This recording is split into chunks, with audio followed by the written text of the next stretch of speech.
cỏ cây nở hoa.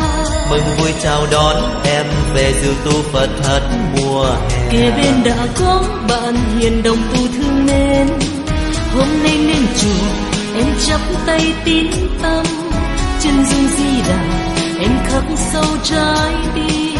Niềm tin Phật pháp đậm đà ngày đêm niềm thoát mê tà. Niềm vui về giữa quê nhà nhất tâm Di Đà. Nhớ phút giây nhẹ lắng tâm, hồn thấy tâm bình yên. Những tháng năm hờn oán tan dần với câu hồng danh. Nhớ phút giây hạnh phúc bên thầy lắng nghe thầy khuyên. Nhưng khi ngồi dưới chân ngài kết nên duyên lành. Hôm nay sân chùa như nở trăm đóa sen, sen xanh sen vàng thơm nhất sen trái tim. Mùi hương dịu mát bao người loài hoa đẹp nhất trên đời. Vì tâm hồn biết dừng người niềm vui phơi phới.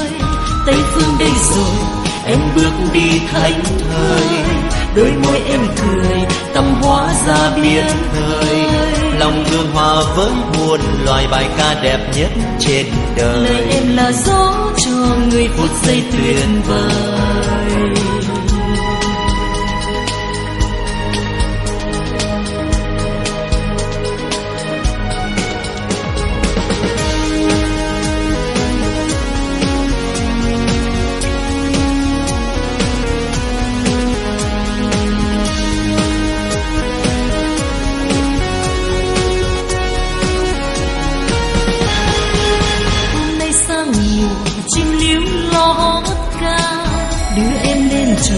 Muôn cỏ cây nở hoa.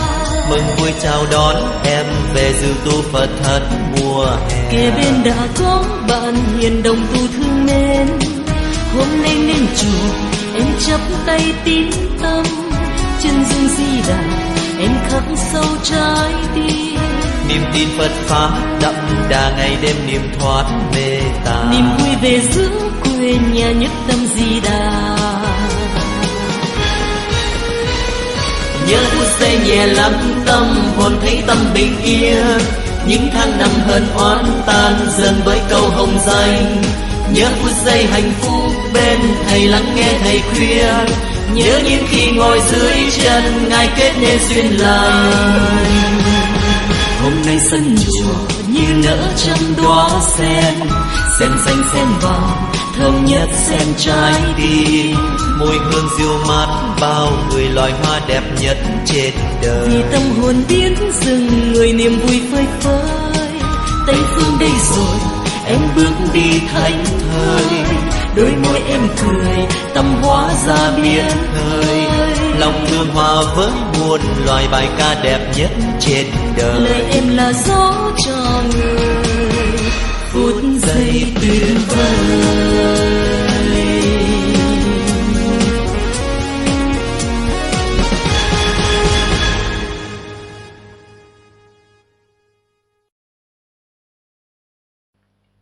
Thời buổi này là thời buổi mạt Pháp, cái khổ càng ngày càng nhiều thêm. Thì chúng ta đã biết rồi, thì Đức Bổn Sư của chúng ta đã nói tóm lại gồm có 8 khổ. Một là sanh khổ, hai là già khổ, ba là bệnh khổ, bốn là chết khổ, năm là thương yêu mà phải xa lìa là khổ, sáu là thù ghét mà phải gặp gỡ, thường gặp gỡ là khổ, bảy là ham muốn mà không được khổ, tám là gom hết tất cả là do có xác thân năm uẩn này mà mới có sự đau khổ. Thì quý Phật tử phải nhớ 8 khổ đó nha. Mỗi người phải thuộc nằm ngay trong xác thân này. Thì hôm nay tôi giảng quý vị cũng trở lại xác thân này. Thì 8 khổ đó cuối cùng có cái khổ cuối là gom hết. Tức là do có xác thân này mà phải khổ. Mà xác thân này là cái gì? Thì hôm trước tôi có giảng rồi. Gồm có 6 phần tất cả.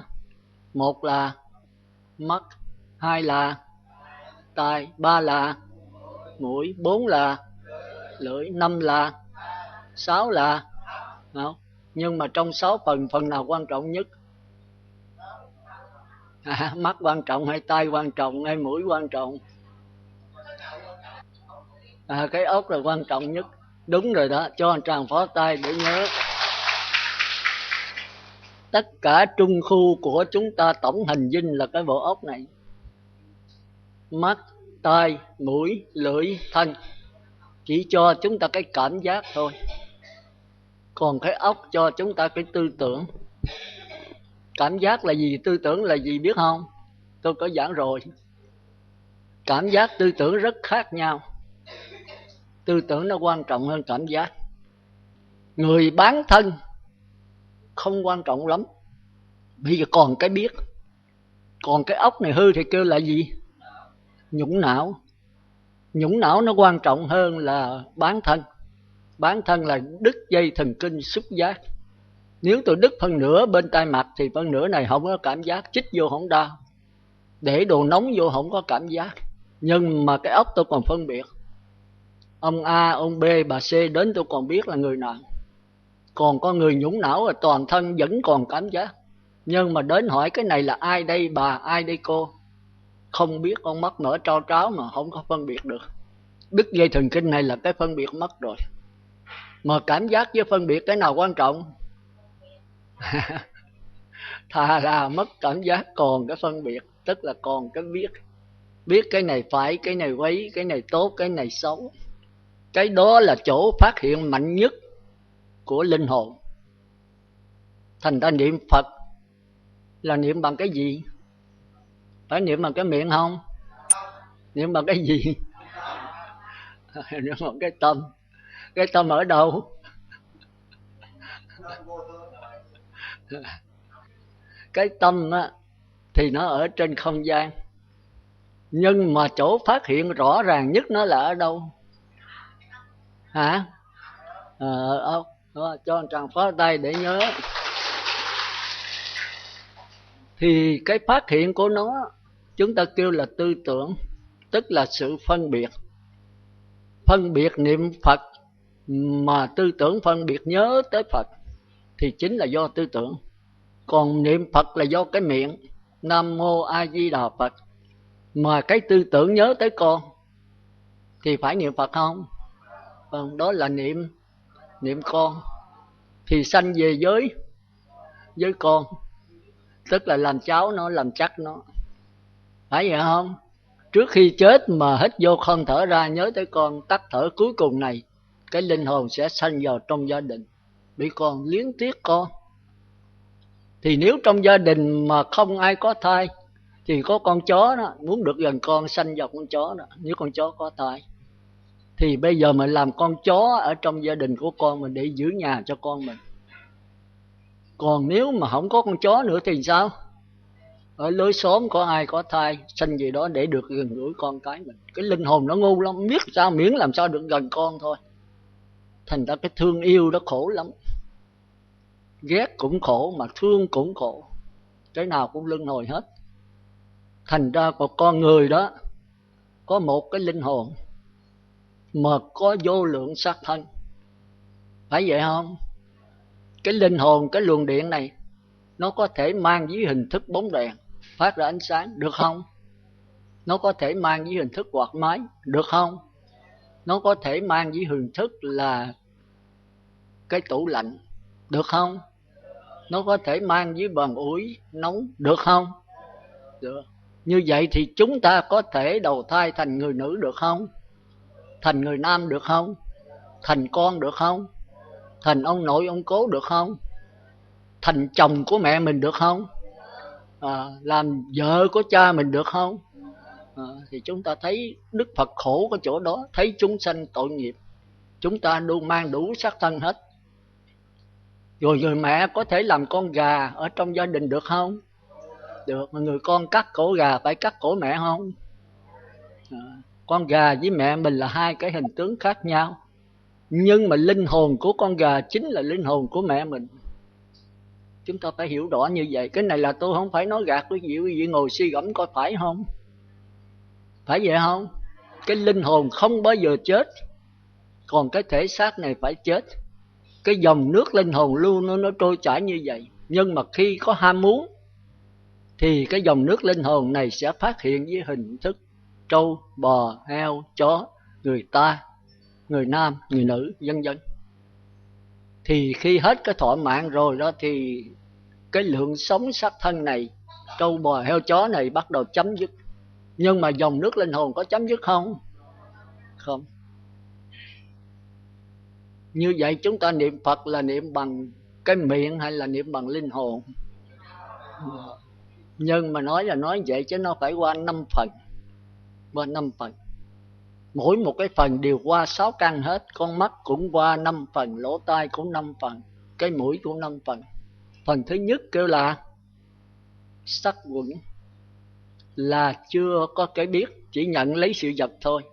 Phần thứ nhì kêu là thọ quẩn, là cái gì?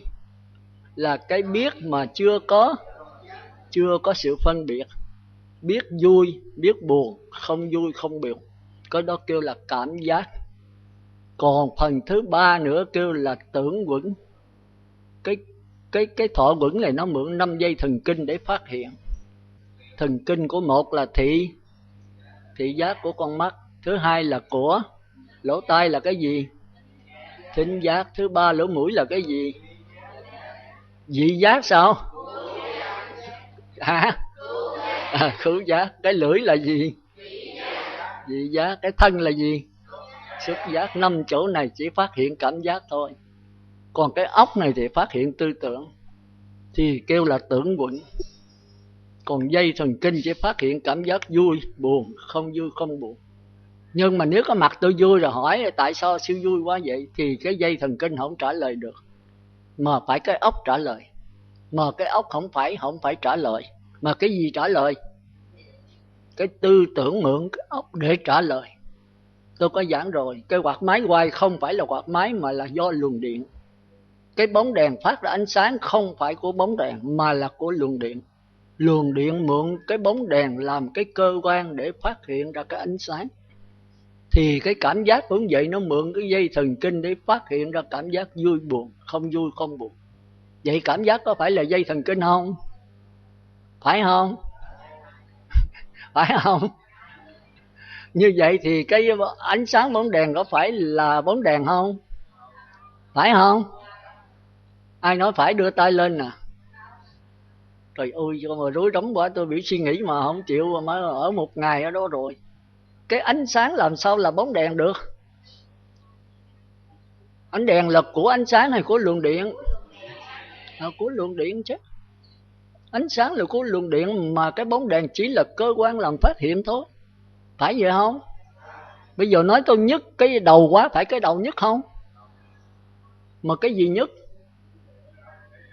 Cái dây thần kinh nó nhức. Mà phải dây thần kinh nhức không?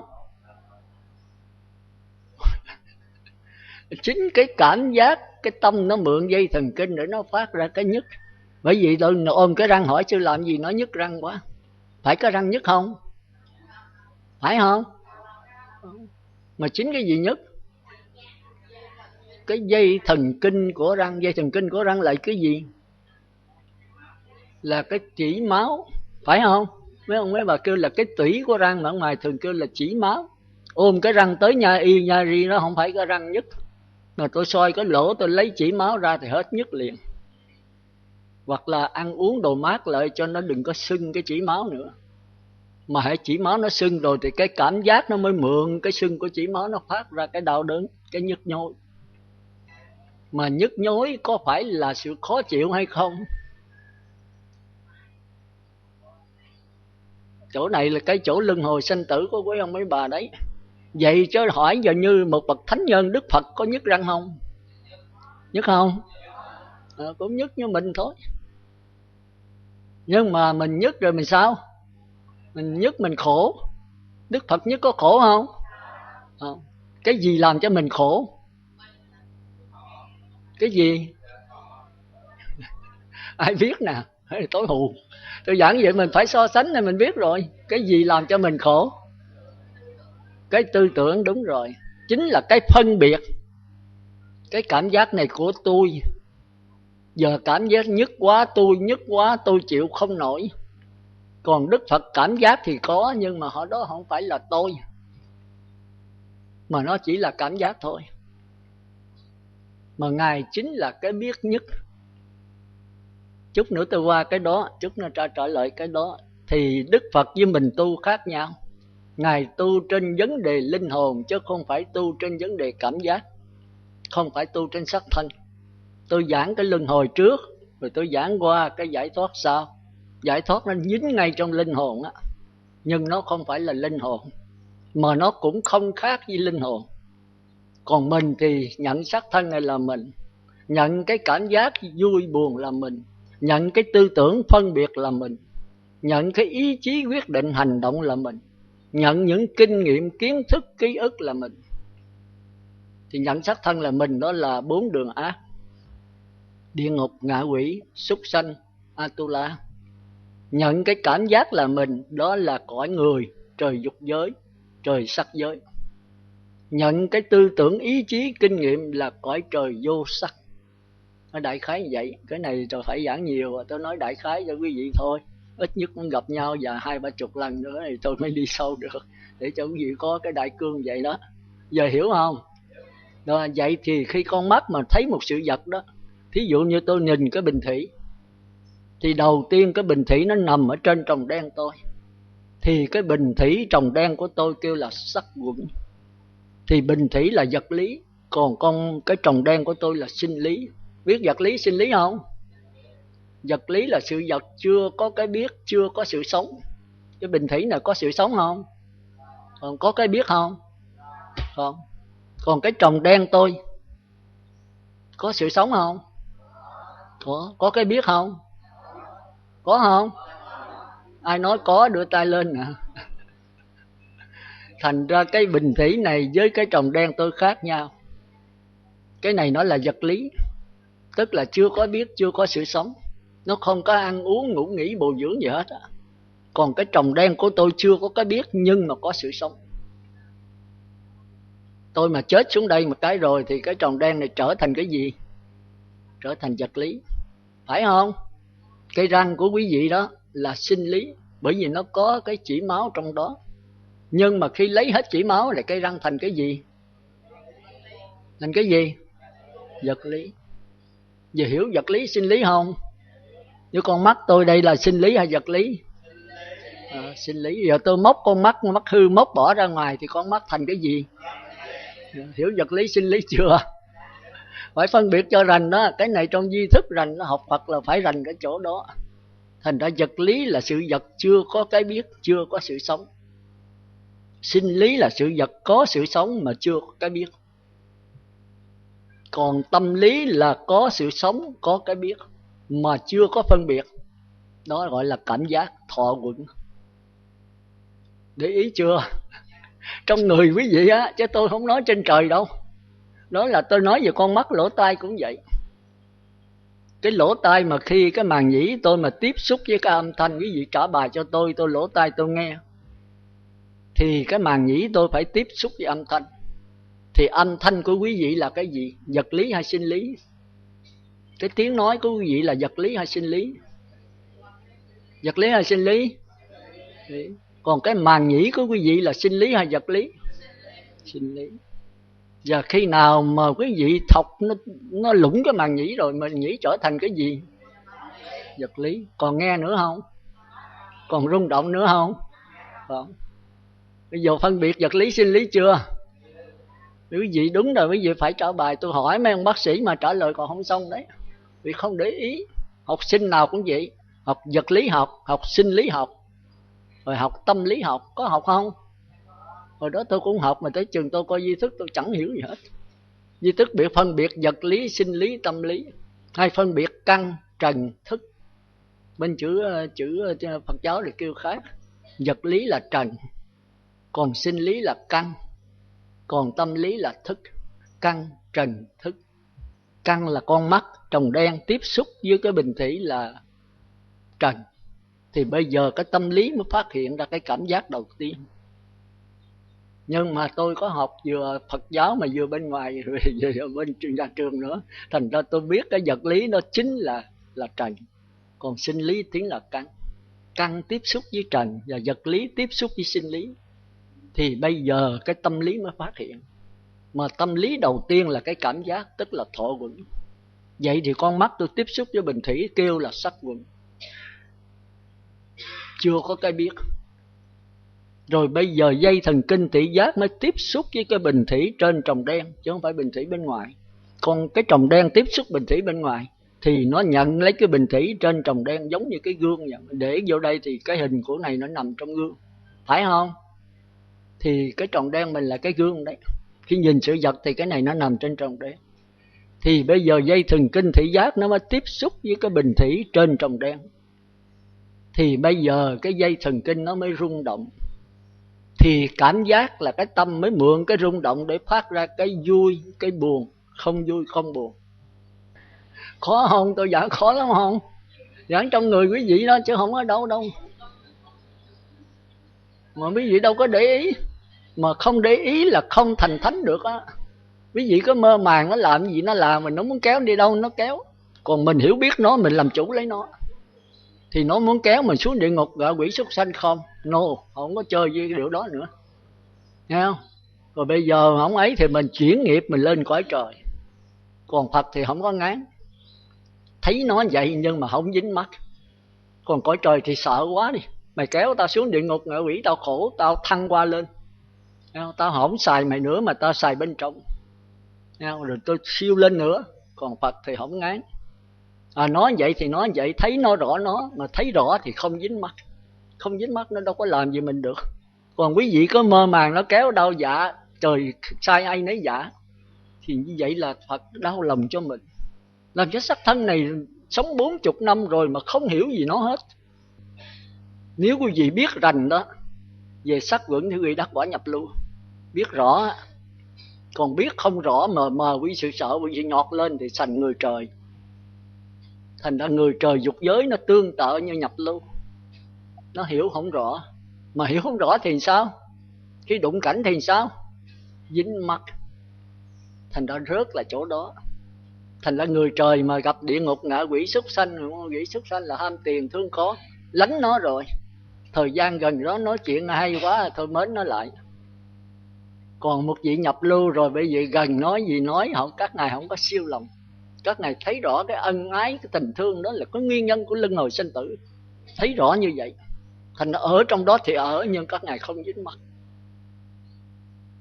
Mình ăn món đồ ngon quá thì mình thích. Nhưng mà các vị thánh ta ăn món đồ ta vẫn biết ngon, nhưng mà không có cái thích, không có cái ghiền. Thành ra giới thứ 5 đó là khó. Cấm ghiền các chất sai. Có người nói như vậy thì cấm con uống cà phê, cấm con uống rượu, cấm con hút thuốc hay sư. Tôi nói không phải cấm ghiền chứ không phải cấm uống. Uống cà phê thì uống, nhưng mà thành cử thì kẹt. Thành cử tức là ngày 3 cử mà không có thì sao? Không có thì quậy. Quậy thì sao? Quậy thì mất khôn. Tôi nói no thì mất ngon, mà giận thì sao? Mất khôn. Còn các bậc thánh người ta vẫn uống, nhưng mà người ta không ghiền. Không ghiền thì có sân không? Không sân thì thông minh, mà thì giải quyết vấn đề một cách dễ dàng.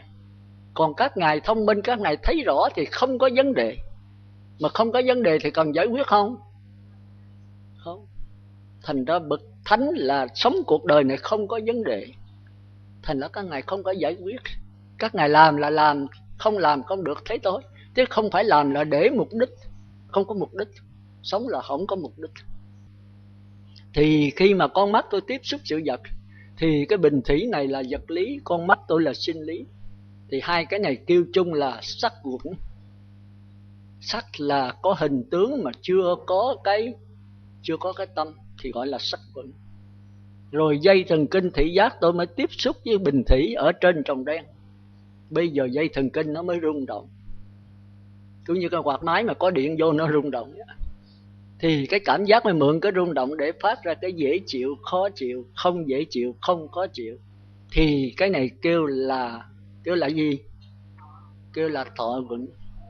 Là cái biết mà chưa có phân biệt. Biết vui, biết buồn, biết không vui, không buồn nữa. Còn cái thứ ba bây giờ thấy vui quá người ta mới hỏi, thì cái cảm giác này không trả lời được. Nó mới đưa cảm giác vui buồn không vui buồn lên trên óc. Thì cái óc bây giờ mới tiếp xúc cái đó, thì tư tưởng mới mượn cái óc để trả lời. Chứ cái óc không phải chỗ trả lời. Khoa học lầm cái chỗ đó. Hồi đó tôi học lớp 12 đó thì khoa học nói là cái óc là cái chỗ chứa tất cả hiểu biết. Tới Tùng Di Thức nói sai. Cái óc là cái ống loa thôi. Còn cái chợ hiểu biết nó nằm trên không gian, nó thuộc về linh hồn. Thì bây giờ tôi mới thấy Duy Thức độc đạo. Thành ra các vị ở bên khoa học đó thì nói là mấy nhà bác học như Einstein, như là các nhà bác học lớn nó mổ ra thì cái óc nó có nhiều lần xếp hơn người ta. Thí dụ mình người thường thì có 2-3 lần xếp thôi. Còn các nhà bác học tới 10 mấy lần xếp. Ở trong cái óc nó có những cái lần xếp rất vi tế. Thì họ nói cái lần xếp đó là cái chỗ tư tưởng phát hiện. Thì bên Duy Thức nó không phải. Cái đó là cái ống loa tốt thôi. Bởi vì cái tiếng nói đó, nó muốn lớn tiếng thì nó phải có 2 điều kiện. Một là cái làn sóng phải mạnh, 2 là cái ống loa phải tốt. Phải vậy không? Bây giờ cái làn sóng mạnh mà cái ống loa nó yếu thì cái tiếng nói cũng nhỏ thôi. Phải vậy không? Rồi bây giờ làn sóng nó yếu mà cái ống loa tốt thì cái tiếng nói cũng yếu thôi. Thành nó muốn tiếng nói lớn thì phải có 2 điều kiện. Một là làn sóng mạnh, 2 là ống loa phải thật tốt. Thì cái ốc đây là cái ống loa chứ không phải là tiếng nói. Mà tiếng nói là nằm trên không gian. Thành ra tư tưởng là nhớ lại. Mà muốn nhớ lại đó thì tất cả những kinh nghiệm, kiến thức, ký ức học hỏi mình nó là ở trong linh hồn, tức là thức quận. Nhưng mà tư tưởng nó không có moi được. Moi được đó là ý chí, tức là nghiệp. Nghe không? Cái bà thường dùng tiếng nghiệp đó mà không hiểu gì hết. Chạy xuống dưới gặp tôi, bà sư nghiệp con nặng lắm sư ơi. Tôi nói nặng bao nhiêu ký? Cúng dường cho tôi đi, tôi lãnh hết. Bởi vì cái nghiệp nó không thật. Nhưng mà nếu thấy nó thật rồi thì mình trả hoài không hết. Không bao giờ đắc quả được. Chừng nào mình thấy nó chính là cái năng lực thì cái này phải qua đạo Phật đấy. Còn đạo trời thấy nó thì làm sao? Chuyển nghiệp. Chuyển nghiệp là gì? Là phải giữ 5 giới, 8 giới, niệm Phật đếm từ 1 tới 10, niệm Phật khỏi đếm chưa chuyển, khỏi cần niệm Phật, đây là chuyển đấy. Chuyển nghiệp tức là bỏ cái xiềng cây, xiềng sắt qua cái xiềng vàng. Còn đạo Phật là không dính cái xiềng nào hết, nghĩa là không phải bỏ xiềng. Nhưng mà tôi không dính cái xiềng nào hết. Tôi vẫn ở trong xiềng, muốn mang xiềng sắt, xiềng vàng, xiềng cây, xiềng gì cũng được hết. Nhưng mà không bao giờ tôi dính mắt nó. Thành ra 2 cái nó khác nhau. Mà muốn không dính mắt thì làm sao? Mình phải thấy cho rõ. Còn thấy mờ mờ mà chạy trốn, tôi thấy con rắn tôi sợ, tôi chạy nó mai mốt gặp nó sợ không? Vẫn còn sợ như thường. Tôi thấy tiền, tôi biết tiền nó làm cho ô nhiễm, tôi sợ tôi chạy trốn nó. Rồi mai mốt tôi không tránh nó được, tôi cầm tiền thì nhiễm không? Nhiễm. Còn Đức Phật một vị thánh nhân họ cầm tiền mà họ không nhiễm thì có bao nhiêu tiền cũng được hết. Họ dùng cho Phật sự, họ không có nghĩ tới họ được, không có nghĩ sắp thân họ. Thì bây giờ có 10 tỷ, 100 tỷ, tỷ bao nhiêu cũng được hết. Còn như tôi chạy trốn nó là tôi còn dính mắt. Quý vị đừng tưởng là tôi ngon. Để chạy trốn là còn dính mắt. Nhưng mà tại sao chạy trốn chi quý vị biết không? Quý vị biết không? Mình, cái nhân của mình vẫn còn. Cái nhân tham tiền, tham sắc, sanh danh, tham lợi vẫn còn trong này. Mà bây giờ quý vị bỏ phân, bỏ nước, quý vị chăm sóc nó thì nó lên không? Nó lên cây trổ trái liền thì chết queo xuống 4 đường ác liền. Rồi bây giờ tôi còn tham tiền, tham sắc, tham danh, tham lợi, tôi biết tôi còn. Nhưng mà tôi tránh nó không có phân đất nước gì vô, nó mọc được không? Không. Nhưng mà hết không? Hết không? Không hết đâu. Nhưng mà dễ tu không? Dễ. Nếu tôi tránh cái duyên rồi thì cái nhân nó còn thì tôi chiếu soi nó, chiếu kiến ngũ quẩn giai không. Còn bây giờ bên ngoài lăng xăng rắc rối, bên trong tội lỗi gợi khiêu thì chết, làm sao tu được. Thành ra tôi khuyên ví dụ muốn cạo đầu 8 giới là chỗ đó. 3 giới sau là quý vị bắt đầu trở vô, không có hiến ngoài nữa. Còn 5 giới chưa có gì hết. 5 giới không sát sanh, không trộm cắp, không tà dâm, không nói dối, không uống rượu là cái giới thôi, dễ giữ lắm. Tại sao dễ giữ biết không? Nếu quý vị phạm là ta thưa công an, ta còn đầu cái gì. Tôi giết người thì bao nhiêu tôi phải ở tù. Thôi là bà con anh em là đánh tôi thôi. Tôi trộm cắp là cũng bị ta thưa ở tù thôi. Tôi tà dâm với vợ con người khác cũng ở tù thôi. Không thôi người ta cũng vẫn đánh. Nhưng mà 3 giới sau là không có. Nó thuộc về hạnh chứ không phải là giới nữa. Ví dụ phải phân biệt cái giới với cái hạnh. Đức Phật nói giới thì dễ giữ, mà hạnh rất khó gìn. Bây giờ tôi nghỉ ghế cao nằm giường rộng, tôi ngồi cái xích đu ngồi êm, tôi cà lắc tôi coi truyền hình, quý vị có đi thưa tôi được không? Có, tôi đâu có chạm tới ai đâu. Nhưng mà với hình thức đầu trọc mặc áo vàng làm cái đó không có tư cách người tu, không có hạnh kiểm gì hết. Quý vị sẽ không kính tôi và không xuất gia nữa, thì vô tình ảnh hưởng tới quý vị. Nhưng mà tôi làm rồi thì tôi vẫn an ổn thôi. Nhưng mà cái tâm tôi cắn rứt. Còn quý vị không có đụng tôi gì được hết. Rồi tôi nghe xem hát múa đờn kèn chú Duy Đô Ấn Tiệc, tôi đi nhảy múa, tôi ca giọng cổ, tôi ca tân nhạc, quý vị có làm gì tôi được không? Không. Nhưng mà cái tư cách người tu là không được. Tôi ca một giọng cổ 10 rượu, rồi tôi múa tay múa chân, tôi nhảy, thì quý vị cũng không làm gì tôi, có đụng chạm cái gì quý vị đâu.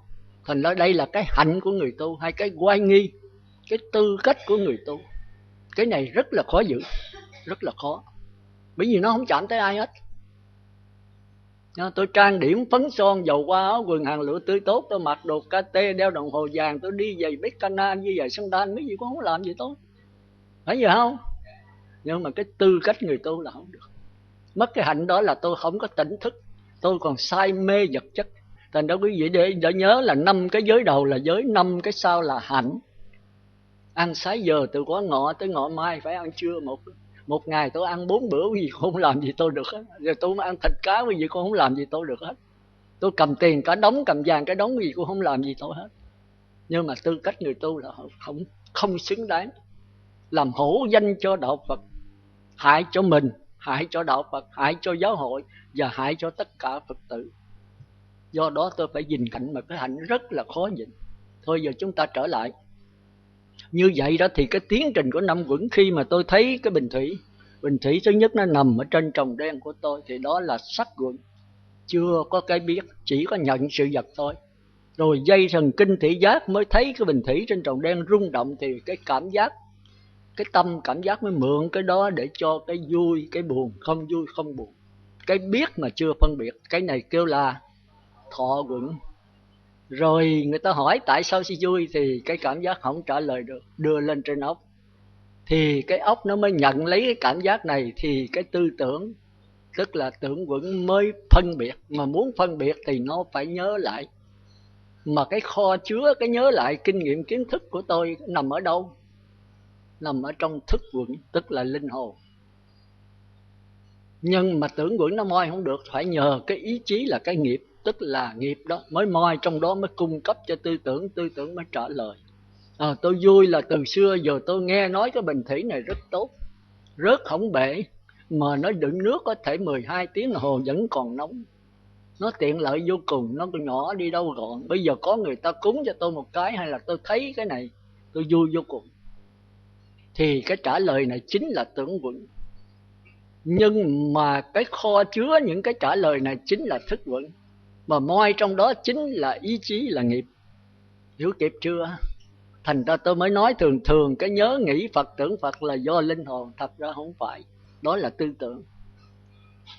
Nhưng mà tư tưởng không có linh hồn thì không có gì hết. Thành ra linh hồn mất rồi là chúng ta mất hết, không còn cái gì. Linh hồn là ông chủ, tức là tâm tạng. Chúng ta đang đi thỉnh kinh đấy. 5 thầy trò này sắc, thọ, tưởng, hành, thức là con người chúng ta. Cái sắc quẩn là con ngựa, chúng ta cởi nó mỗi ngày. Còn cái thọ quẩn là gì? Trư bắt giái, ham ăn, ham ngủ, ham đủ thứ, ham cái cảm giác vui, ghét cái cảm giác khổ. Còn cái tưởng quẩn là gì? Ông Tề Thiên, nó phân biệt đủ thứ, lợi hại, dinh nhục, đặt tên này kia, rồi chế biến rồi bài vẽ tùm lum. Ông quân sư Tề Thiên Đại Thánh này. Thành ra luân hồi sinh tử chính là anh. Cảm giác vui buồn, cảm giác khổ đau, cảm giác lân lân dễ chịu, ai không có? Phật cũng có. Nhưng mà Phật không có tư tưởng, Ngài không có phân biệt cảm giác này dễ chịu quá, làm sao giữ nó cho nó lâu. Thì đó là của quý ông bà của tôi. Thành ra được cái cảm giác dễ chịu thì mình thích, muốn làm sao có cảm giác dễ chịu hoài, tham. Và tìm cách giữ cảm giác dễ chịu lại. Mà giữ được lâu, tham nặng thêm. Mà giữ không được thì sao? Sân. Thành ra chúng ta sống với cái tham sân. Đức Phật không có cái tư tưởng. Không có nghĩa là Ngài không phải là không có tư tưởng, nhưng mà Ngài không dính mắc vào tư tưởng. Ngài vẫn có cảm giác mà không dính mắc vào cảm giác. Ngài có tất cả. Còn chúng ta khoái cảm giác, chúng ta chìm trong cảm giác lạc thọ, muốn giữ nó lại lâu. Chưa có thì mong nó có, khổ. Khi có rồi lại sợ nó mất, khổ. Mà khi nó mất thiệt, khổ càng nhiều nữa. Rồi cảm giác khổ thọ tới, chúng ta không muốn. Không muốn, nhưng mà nó khổ. Khi nó tới rồi chúng ta khổ. Rồi tới rồi chúng ta tìm cách đẩy lui nó. Mà nếu chúng ta kinh nghiệm kiến thức giỏi vắng, chúng ta uống thuốc 5 phút hay chúng ta có học qua bác sĩ thì 5 phút nó hết, chúng ta tham. Còn nếu uống mà nó không hết, bệnh nặng quá, chúng ta khổ.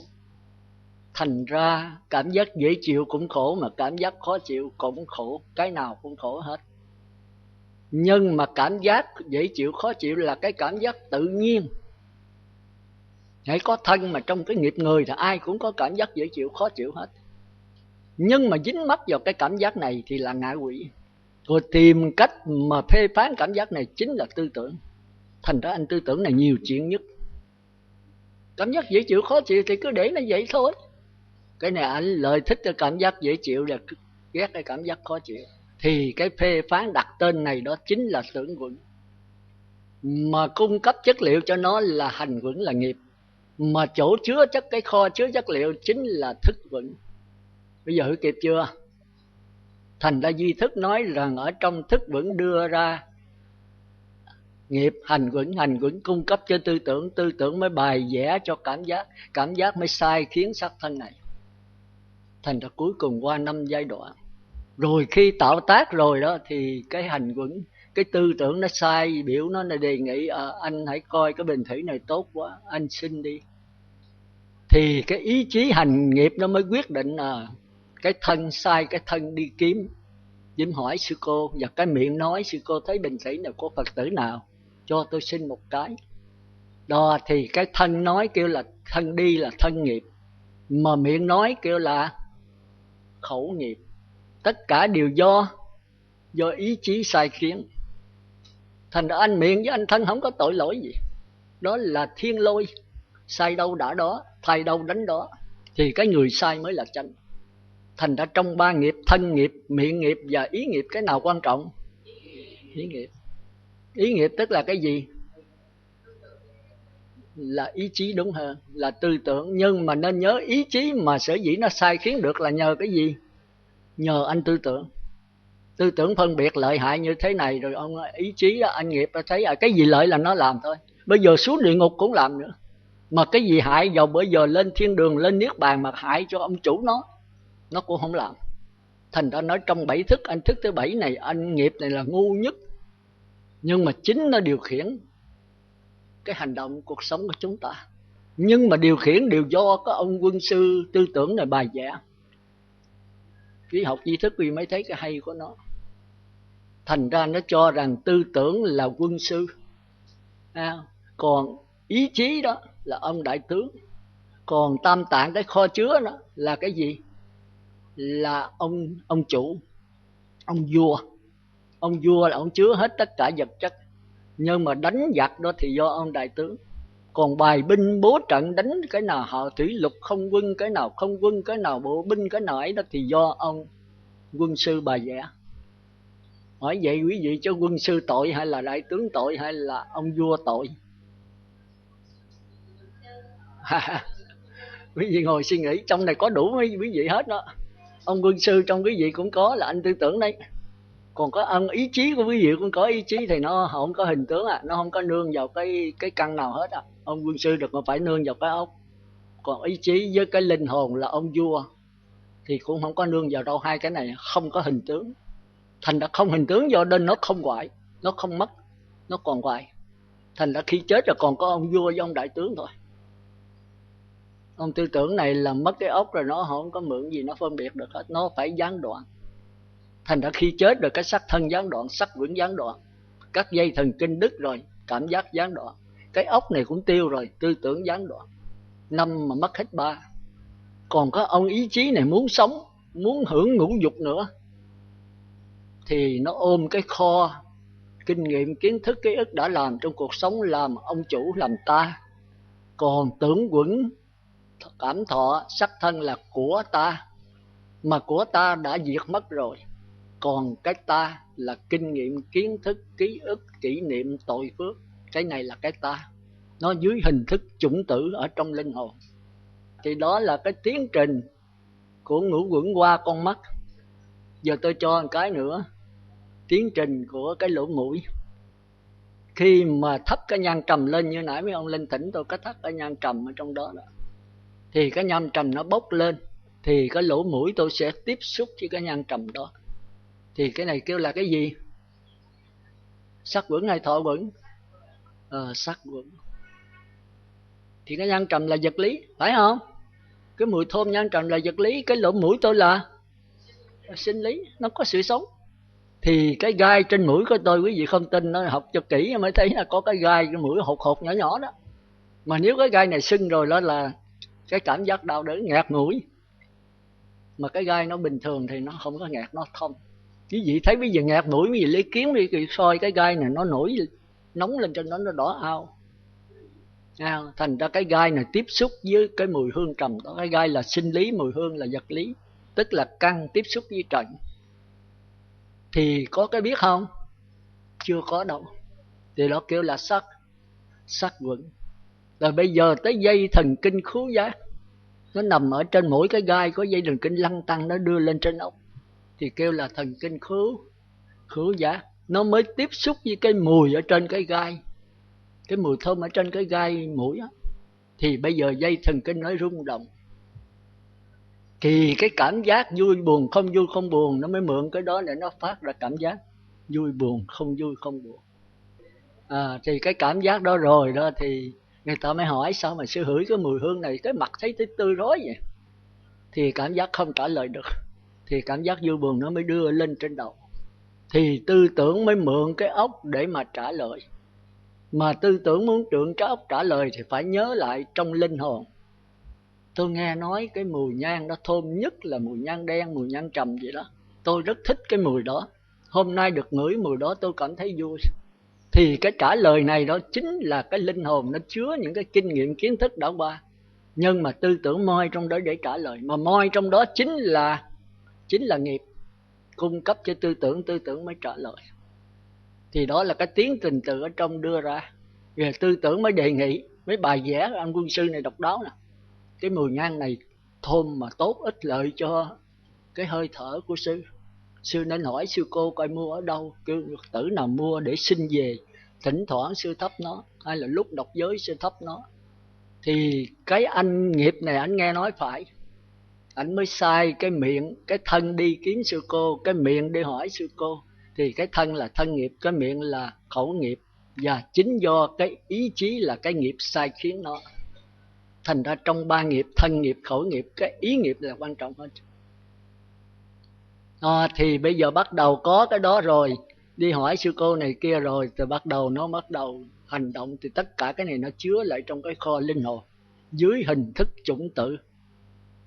Mai mốt ai hỏi cái nhang này ở đâu vậy sư, thì nó nhớ lại, nó mới trả lời. Bữa đó tôi đi Phật thất Phước Thành sau đó, tôi thấy nhang thơm hỏi sư cô, thì cái này nó chứa trong cái A Lại Gia. Hay có ai hỏi tới là nó moi trong đó nó đưa ra, cũng cái tiến trình ngũ quẩn đó thôi. Bây giờ tôi nói thí dụ con mắt rồi, cái lỗ mũi rồi, bây giờ thiếu cái lỗ tai, cái miệng với cái thân, ba cái để cho ba vị. Thì thấy ba vị đưa tay. Bây giờ ai trả lời trước nè, ai làm trước? Rồi cô này trước đi. Muốn thí dụ cái nào thí dụ? Có ba cái đó hay không? Có tôi là hai rồi. Bây giờ còn cái lỗ tai nè, cái miệng nè, cái thân. Lỗ tai hả? Thôi trả đi. A Di Đà Phật. Con xin thí dụ cái lỗ tai với sư. Ví dụ một người do một người Phật tử đó chửi con. Không, giải thích trước rồi mới thí dụ sao chứ. Sắc quẩn là gì, thọ quẩn là gì, tưởng là quẩn, hành là thức là gì, rồi mới dạy cho thí dụ chứ. Tôi giống như tôi vậy, khôn quá, chảy ngang là không được. Sắc quẩn là do 5 nhóm, như 5 nhóm tạo thành cho con người của mình. Đó là sắc quẩn, 1 là sắc quẩn, 2 là thọ quẩn, 3 là tưởng quẩn, 2 là hành quẩn và thức quẩn. Mà sắc quẩn là cái gì? Sắc quẩn là do sự cấu tạo của 6 căn. Nó có cái biết không? Dạ 6 căn. Nó không biết, nó không chưa biết. Nó chỉ là nhận sự vật thôi. Nó chưa biết. Dạ nó là mắt, tai, mũi, lưỡi, thân và ốc. Rồi thọ quẩn là gì? Dạ thọ quẩn là cái dây thần kinh đi. Nó có cái biết không? Nó có cái biết. Nó có phân biệt không? Dạ nó biết, chưa biết phân biệt. Nó biết mà nó không biết. Bây giờ tưởng quẩn là cái gì? Dạ thọ quẩn là thọ quẩn. Tưởng quẩn cho sắc rồi thọ rồi giờ tưởng. Sắc là chưa có cái biết, thọ là có cái biết mà chưa phân biệt. Tưởng là cái gì? Tưởng là mình biết phân biệt. Cái biết mà có tốt, phân cái biệt. xấu, cái buồn, cái vui. Tại sao phân biệt được phải không? Dạ. Rồi hành quẩn. Hành quẩn là mình phải suy nghĩ đắn đo để nhiều khi suy nghĩ đắn đo để quyết định, sợ là hành hung người ta rồi đó nó tạo nghiệp. Đúng rồi. Rồi thức quẩn. Dạ. Còn thức quẩn là cái gì? Đó là một cái kho chứa của nghiệp. Chứa cái gì mới được chứ? Dạ kho chứa những nghiệp mà mình đã tạo, mình không suy nghĩ mà mình đã tạo nó ra. Cái nghiệp gồm có cái gì đâu, cô kể sơ sơ coi. Cái kho chứa cái nghiệp là chứa cái gì? Chứa kinh nghiệm nè. Kỷ niệm, kiến thức, ký ức, tội và phước. Rồi bây giờ xong cái giải thích rồi đây giờ mới cho thí dụ. Nó vậy, nó rõ vậy. Giờ thí dụ cái gì đó thí dụ, nhưng phải có tiến trình 5 cái đó à. Con thí dụ như là một người Phật tử chửi con. Rồi. Mà cái chửi đó là sắc quẩn. Cái chửi là sắc quẩn. Rất bố bối. Cái chửi là sắc quẩn. Mà người ta chửi con á thì con không biết chửi cái gì, gọi là thọ quẩn. Sắc quẩn thiếu rồi, và cái tiếng chửi là sắc quẩn còn nữa. Nó phải tiếp xúc với cái gì mới là sắc quẩn, chứ không tiếng chửi không là sắc quẩn. Tiếp xúc qua cái lỗ tai nhĩ của con, cái màng nhĩ. Cái gì lỗ tai? Cái màng nhĩ. À đúng rồi, cái tiếng chửi với cái màng nhĩ đó là sắc quẩn. Dạ. Rồi, bây giờ tới thọ quẩn. Thọ quẩn là người ta chửi nhưng con chưa biết chửi con cái gì. Con chưa biết chửi con thế nào. Cái đó là tưởng quẩn rồi cô. Lộn qua tưởng quẩn, cái này mới thọ quẩn thôi. Thọ quẩn là cái biết mà chưa phân biệt. Cô phân biệt là lọt qua có giai đoạn của tưởng quẩn rồi. Đâu có chửi như thế nào được. Chửi ra làm sao, chửi thế nào, cái đó thuộc về phân biệt rồi. Cô không phân biệt được thọ quẩn với tưởng quẩn trong con người cô mà cô không để ý. Khi nghe tiếng chửi là cô lại thấy gì sao? Khi nghe tiếng chửi thì con cũng nóng thấy giận. Vui không hay là khó chịu? Buồn. Nó buồn. Thấy buồn khó chịu thì cái đó chưa có phân biệt đâu. Hãy nghe tiếng chửi là thấy khó chịu liền. Nhưng mà tại sao khó chịu mới qua tưởng quẩn đấy? Mà khó chịu nó đi trước, phải không? Chứ đâu phải phân biệt rồi mới là có cảm giác khó chịu đâu. Nghe cái tiếng chửi là cảm giác nó khởi lên trước, rồi bây giờ mới phân biệt cái cảm giác đó thì mới qua tưởng quẩn, phải không? Dạ. Chứ đâu phải là nghe người ta chửi rồi cô bắt đầu phân biệt liền. Dạ. Mà cô phải khó chịu cô mới phân biệt, phải không? Dạ. Hoặc là dễ chịu mới phân biệt. Dạ. Tại sao mình khó chịu, tại sao mình dễ chịu thì cái tưởng quẩn nó phải đi sau cái thọ quẩn, phải không? Dạ. Bây giờ nói lại từ đầu. Do tiếng chửi là do tiếng chửi là do nơi màng nhĩ của lỗ tai. Màng nhĩ. Màng nhĩ nó tiếp xúc với cái tiếng chửi. Tiếp xúc với tiếng chửi nó kêu là cái gì?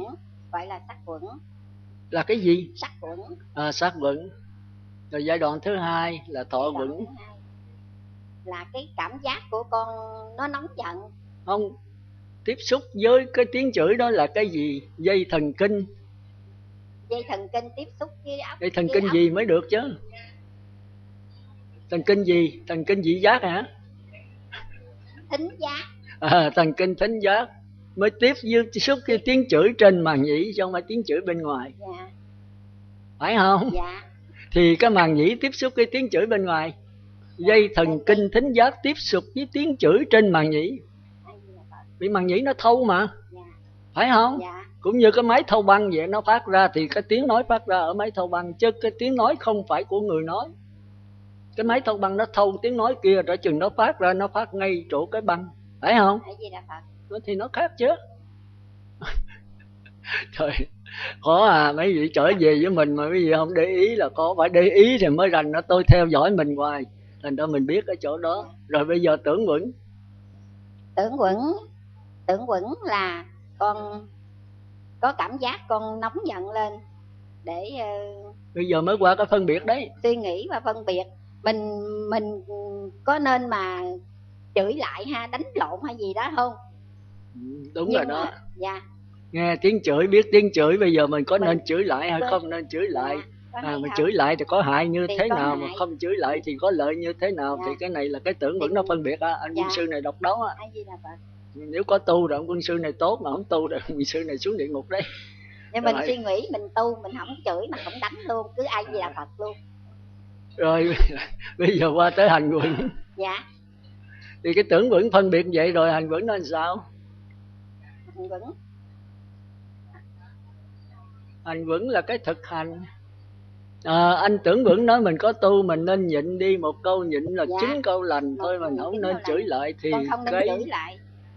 cái hành vững nó mới lặng, cái đó là đúng. Dạ. Thì nó mới sai cái miệng câm đi, nín thinh. Dạ. Cái thân đừng có nhào tới đánh người ta nữa. Dạ, thì cái miệng dám chửi lại không? Dạ không. Cái thân dám đánh người ta không? Không dám nữa. Thì cái ý chí là mạnh lắm á. Dạ. Ý chí này nó sai thì sao, là cái thân cái miệng phải nghe vậy thôi. Dạ. Còn giờ nó chửi mình ác ôn quá, người ta thấy người ta cười mình quá, đánh nó đi, chửi lại nó. Còn ấy nhào đánh nó không. Thì cái miệng chửi lại, cái thân nhào tới đánh người ta liền. Thì tất cả cái tội lỗi đều do cái ý chí. Cái nghiệp. Giờ hiểu nghiệp chưa? Dạ tôi biết. Quý vị thấy nghiệp nặng hay nhẹ không? Nghiệp nặng. Nghiệp nó không có nặng nhẹ là do mình thôi. Rồi con tu rồi con niệm Phật, con không biết có giảng sanh không? Không giảng sanh đâu. Còn con chắc chắn 101% giảng sanh. Cái ý chí là nguy hiểm. Cái tư tưởng mình nguy hiểm lắm. Nó chướng ngại con đường giải thoát của mình. Có bà gì xuống dưới tôi hỏi, bà tu cái gì? Nó pháp môn niệm Phật. Tôi hỏi có chắc chắn giảng sanh không? Con không biết, hồi sư không biết có giảng sanh được không? Tôi nói không giảng sanh. Vậy con phải nói làm sao sư? Con tu con không rành, không biết có giảng sanh được không bà có tinh tấn không? Nói con tinh tấn dữ lắm, nhưng mà con thấy nó phóng tâm hoài. Bà cứ nói 105% giảng sanh. Rồi thí dụ không giảng sanh thì sao? Ngoài ý muốn của mình, phải không? Bây giờ tôi đi thi nè, tôi hỏi rồi, sư nắm thi đậu không? Chắc chắn 101% là thi đậu. Nhưng mà cái kêu tên bản vàng không có tên, rất lạc sổ. Như vậy tôi có nói dối không? Tôi nói chắc chắn 101%, mà tôi sôi kinh nhấu sử, thức khuya dậy sớm tôi học hoài, mà cuối cùng rớt. Cuộc đời làm sao mình chắc được? Học tài là thi phận, thi mệnh, phải không? Có khi một người đó đứng trong lớp hạng nhất hạng nhì mà đi thi vẫn rớt, một đứa đứng hạng bét mà thi vẫn đậu. Ai có đi học thì biết, phải vậy không? Thành đó mới có vấn đề uống thuốc tự tử là chỗ đó. Nhưng mà nếu tôi nói 101% thì tôi phải có năng nổ trong đó, tôi cố gắng trong đó, mà cố gắng tới cùng mà tôi vẫn rớt. Thì cái này là ngoài ý muốn tôi thôi, tôi đâu có nói dối. Còn nếu tôi nói 101% tôi thi đậu mà về tôi ngủ hoài tôi không học gì, nói dối.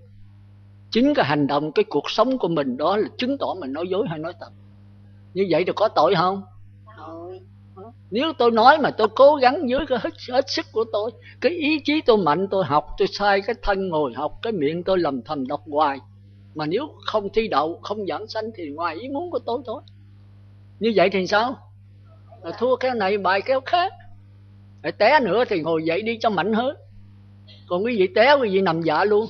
Thì đạo Phật không có dạy là con người không có ý chí. Bạch sư, bây giờ con trình bày về ngũ uẩn. Ngũ uẩn. Dạ. Bạch sư, ngũ uẩn gồm có 5 nhóm, cấu tạo nên thân và tâm. Và 5 nhóm đó là sắc uẩn, thọ uẩn, tưởng uẩn, hành uẩn và thức uẩn. Rồi.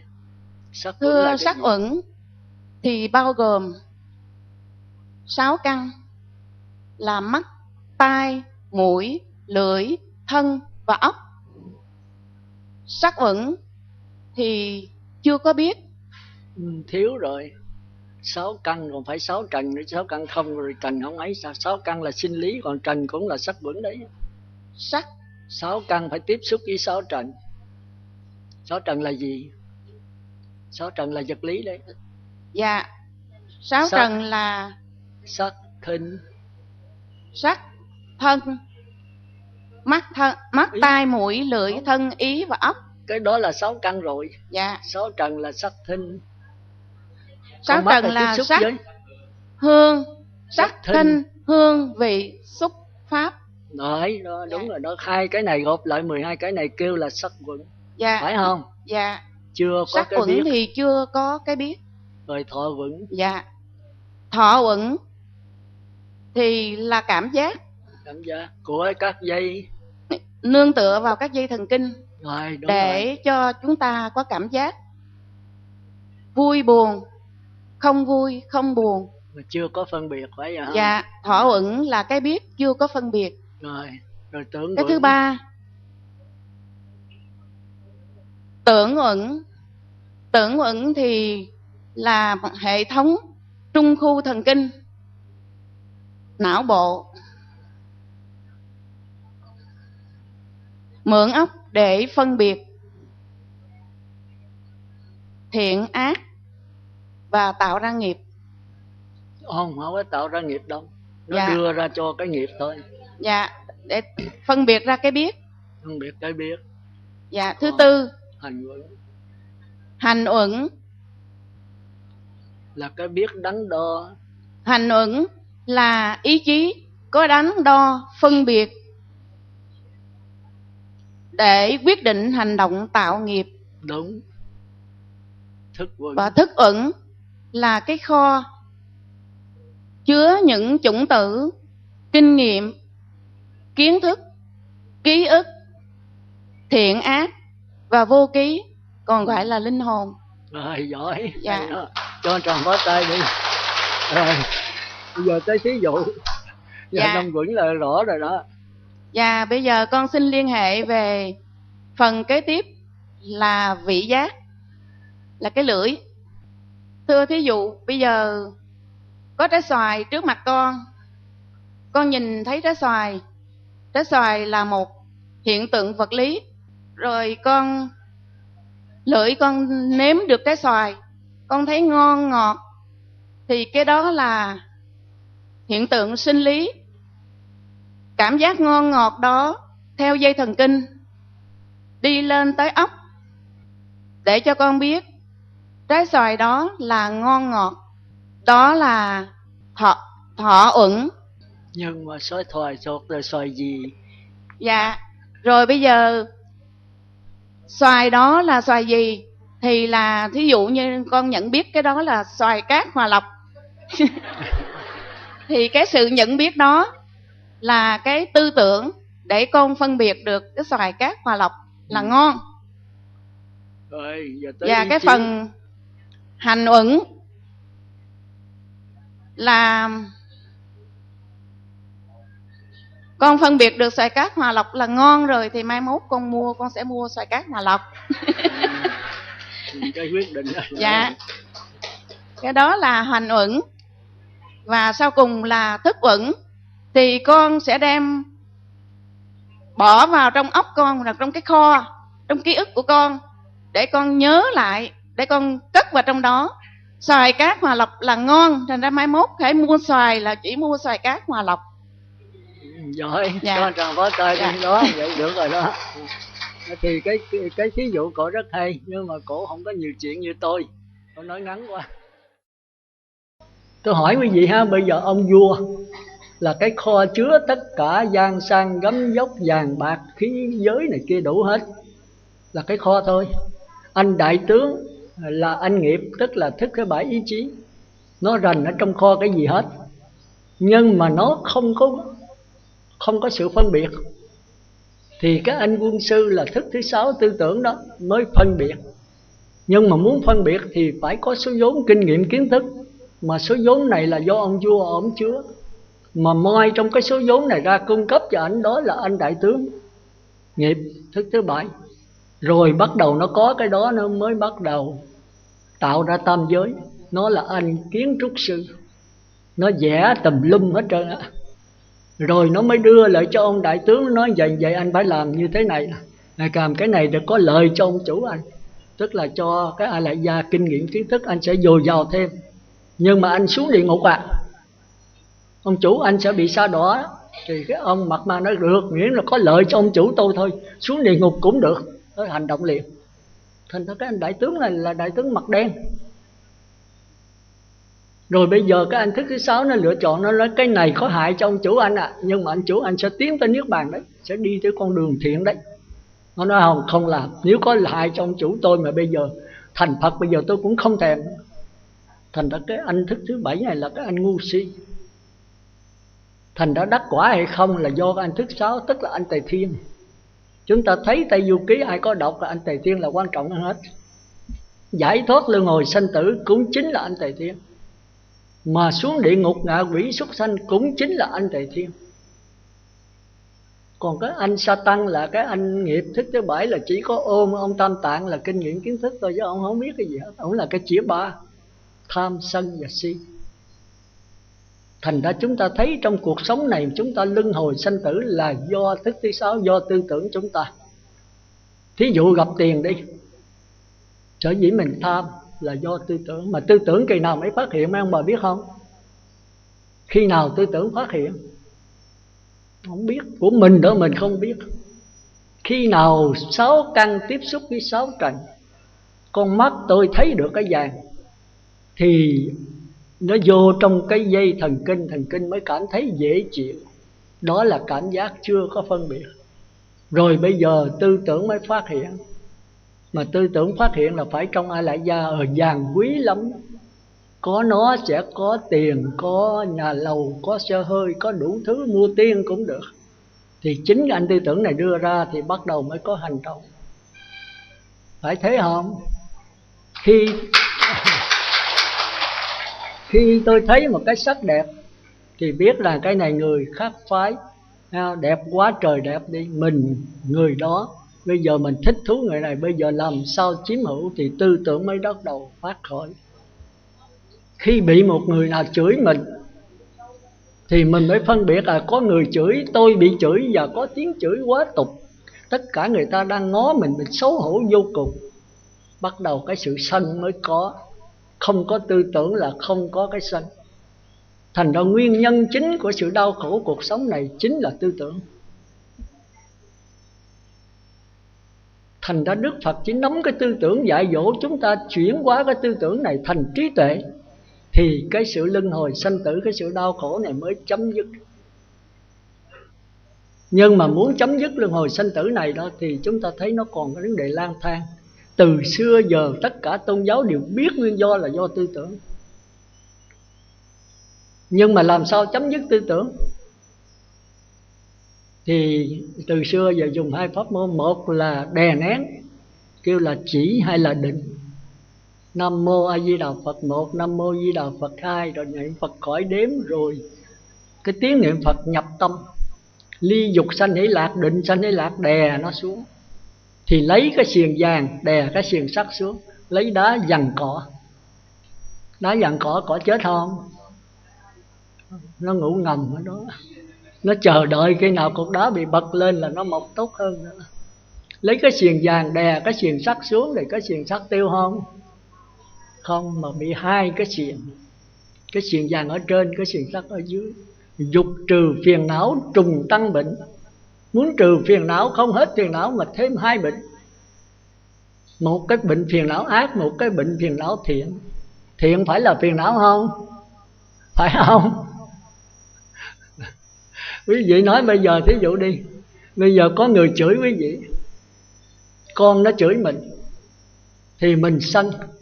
Mà tại sao mình sân? Mình nghĩ rằng nó là con mình sanh đẻ nó, mình nuôi nó cho tới lớn, hôm nay nó dám chửi mình, thì cái tư tưởng này làm mình sân. Chứ không phải con chửi mà sân. Phải thế không? Nếu bậc thánh mà đừng có cái, chúng ta đừng có cái suy nghĩ như vậy, cái sân không có. Vì cái sân đâu phải là con. Nếu mà đứa con đó nó chửi tôi hoặc nó chửi bậc thánh nhân, người ta sân không? Tất nhiên là không.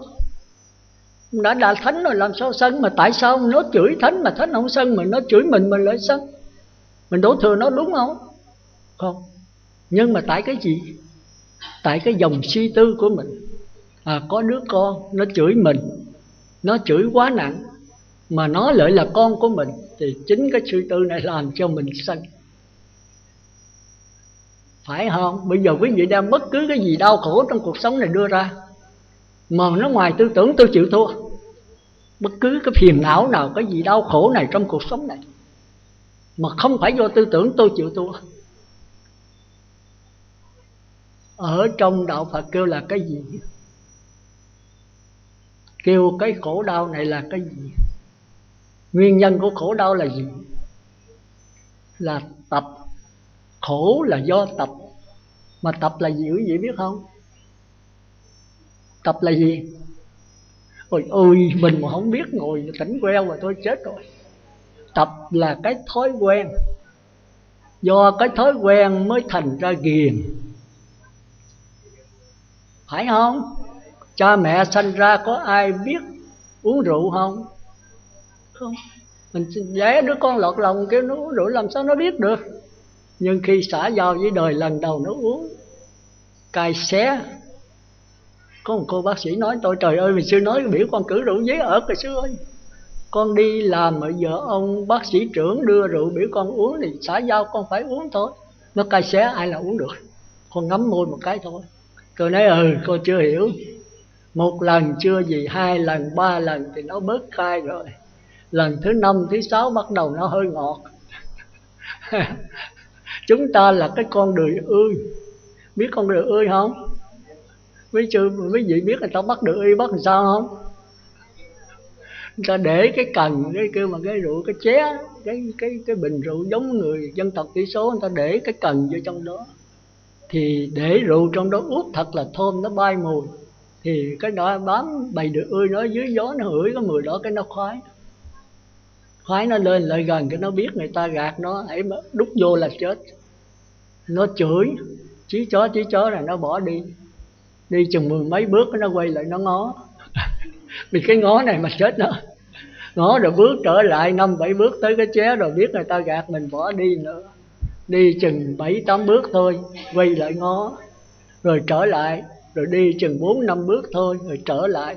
Rồi 1-2 bước. Rồi cái ngửi, bị cái ngửi mà chết.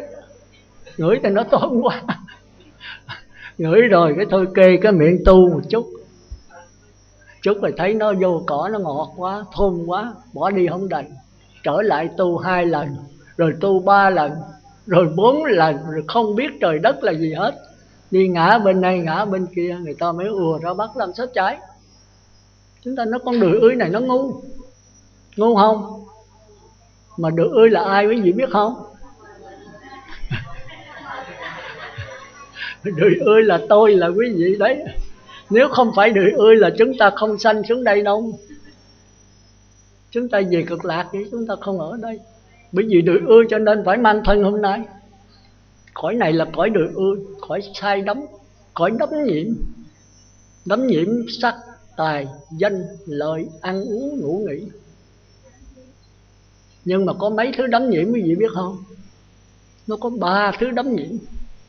Một cái thứ đắm nhiễm bên ngoài, một cái đắm nhiễm bên trong, một cái đắm nhiễm vượt bên ngoài, vượt bên trong, lên cái cõi mông lung. Đắm nhiễm này khó trừ này. Đắm nhiễm bên ngoài kêu là cõi dục giới. Đắm nhiễm bên trong kêu là cõi sắc giới. Không đắm nhiễm bên trong, không đắm nhiễm bên ngoài kêu là cõi vô sắc giới. Quý vị chắc không biết, quý vị có đủ trong người hết á. Nhưng quý vị không hay biết gì hết. Để gặp tôi nhiều lần là tôi moi ra hết á. Nhưng mà tiếc là hôm nay có 1 tiếng rưỡi thôi, tôi không moi ra hết được. Cõi dục giới đó là mình ham sắc, tài, danh, lợi, ăn uống, ngủ nghỉ. Tức là cho cái sắc thân bên ngoài. Chúng ta còn tới 2 cái thân nữa, cái thân bên trong. Thân bên trong là thân gì quý vị biết không? Cái thân kêu là tịnh sắc căn di thức nó rành đó. Tức là các dây thần kinh. Khi quý vị chết rồi đó thì mắt, tai, mũi, lưỡi, thân chết liền lập tức. Nhưng mà dây thần kinh 8 tiếng sau mới đứt. Do đó mà tịnh độ là chết rồi không có liệm liền. Vì thấy là cái tịnh độ nó hay, nó là duy thức mới biết được. Khi quý vị nhìn cái bình bát, nhìn cái ca này, thì đầu tiên đó con mắt này nó tiếp xúc với cái ca, nó chưa có cái biết. Đó, rồi con mắt này bắt đầu mới đấm nhiễm cái sự vật đó. Thí dụ quý sự là thấy vàng, quý sự mê liền, nhào tới chụp liền, đó là ngạ quỷ. Còn nếu một con người đó thì phải có sự suy nghĩ. Cái thứ hai là dây thần kinh thị giác mới thấy cái cục vàng ở trên tròng đen. Bây giờ mới có sự tính toán suy nghĩ nên lấy hay không. Nếu lấy người ta đập mình chết, thì thôi đừng có lấy. Để chút người ta đi chỗ khác xa mà nó lấy. Đó là cái cõi người. Còn ta trở lại người ta biết, ta cũng vẫn bắt. Còn cõi trời thì khôn hơn, có sự tính toán, có kinh nghiệm, kiến thức. Thành ra quý vị thấy cõi người có nghiệp mà chưa có kinh nghiệm. Cái này đi sâu nữa quý vị đây mất thì giờ á. Nhưng mà quý vị phải biết thôi. Đây tôi nói sơ thôi. Thì súc sanh là chưa có nghiệp, nghĩa là chưa có sự cải sửa. Tới loài người mới có cải sửa mà chưa có kinh nghiệm, nghĩa là không có ai là gia. Tới cõi trời dục giới, thành ra quý vị muốn tu là trước tiên phải thọ 5 giới là cõi trời dục giới. Rồi tới cõi trời 8 giới á, thì là sâu, con người kinh nghiệm kiến thức sâu xa. Tới cõi trời vô sắc giới là 10 giới trở lên thì con người kể như xuất gia rồi đấy, kinh nghiệm kiến thức rất là dồi dào. Thôi tôi nói sơ thôi không, nào gặp thì tôi đi sâu vô, tôi moi quý vị ra hết ở trong người mình á, chứ không phải là tôi nói trên trời dưới đất, mà trong nói sắc thân con đầy 2 thước này. Thành ra khi quý vị chán bên ngoài rồi, chán tiền bạc rồi, anh em khi cha mẹ chết rồi tranh nhau tiền bạc, đi thưa tòa án, đi kiện rồi tùm lum, khi xử cả mấy năm cũng chưa rồi, có khi đánh nhau giết nhau cũng vì tiền. Thành ra người ta mới nói ác nghiệp chi mi lắm rứa tiền, nhưng thật sự không phải tiền, mà do cái lòng tham. Mà lòng tham bao giờ mới đủ? Thành ra cái thế giới này sắp nổ là do lòng tham. Thành ra quý vị nếu thật tu, quý vị phải sống gì? Đời sống đơn giản. Đức Phật có một câu mà tới ngàn đời bây giờ chúng ta thấy vẫn đem lại hòa bình thế giới, là ít muốn biết đủ, thiểu dục tri túc. Thành ra do đó người xuất gia là không tiền, không bạc, không nhà, không cửa, không vợ, không con. Nhưng bây giờ đô la đầy nhóc, thành đó nó hơi kẹt. Chứ người xuất gia mà có tiền là chết cho người xuất gia. Còn người cư sĩ tại gia không tiền thì chết, còn người xuất gia mà có tiền lại chết. Thành ra Đức Phật đặt cái giới luật rất là hay, cấm rớ đến tiền bạc vàng của quý đồ trang sức. Của quý cũng không được nữa. Mà bây giờ quý vị xài gì điện thoại di động gì đủ thứ, thứ xịn nữa, mấy chục ngàn, mấy trăm ngàn, thì giết chết mình thôi. Thành ra quý vị thấy có những người giàu có mà chết rồi đem bỏ vàng trong miệng hoặc bỏ vàng trong hòm rồi sao? Tuổi ăn trộm ăn cướp nó đào cái mã lên, cái răng vàng không, nó bóp cái miệng hư răng hết trơn, nó lấy vàng. Thù oán gì đâu. Nó moi miệng, moi ốc này kia, nó chẻ miệng ra, nó lấy vàng, cái răng vàng. Đâu có thù oán gì. Rồi bây giờ tôi nghe nói Sài Gòn mà đi chỗ vắng mấy đàn bà mà đeo vàng ở tay này kia, nó chặt nó lấy nguyên cái tay đi.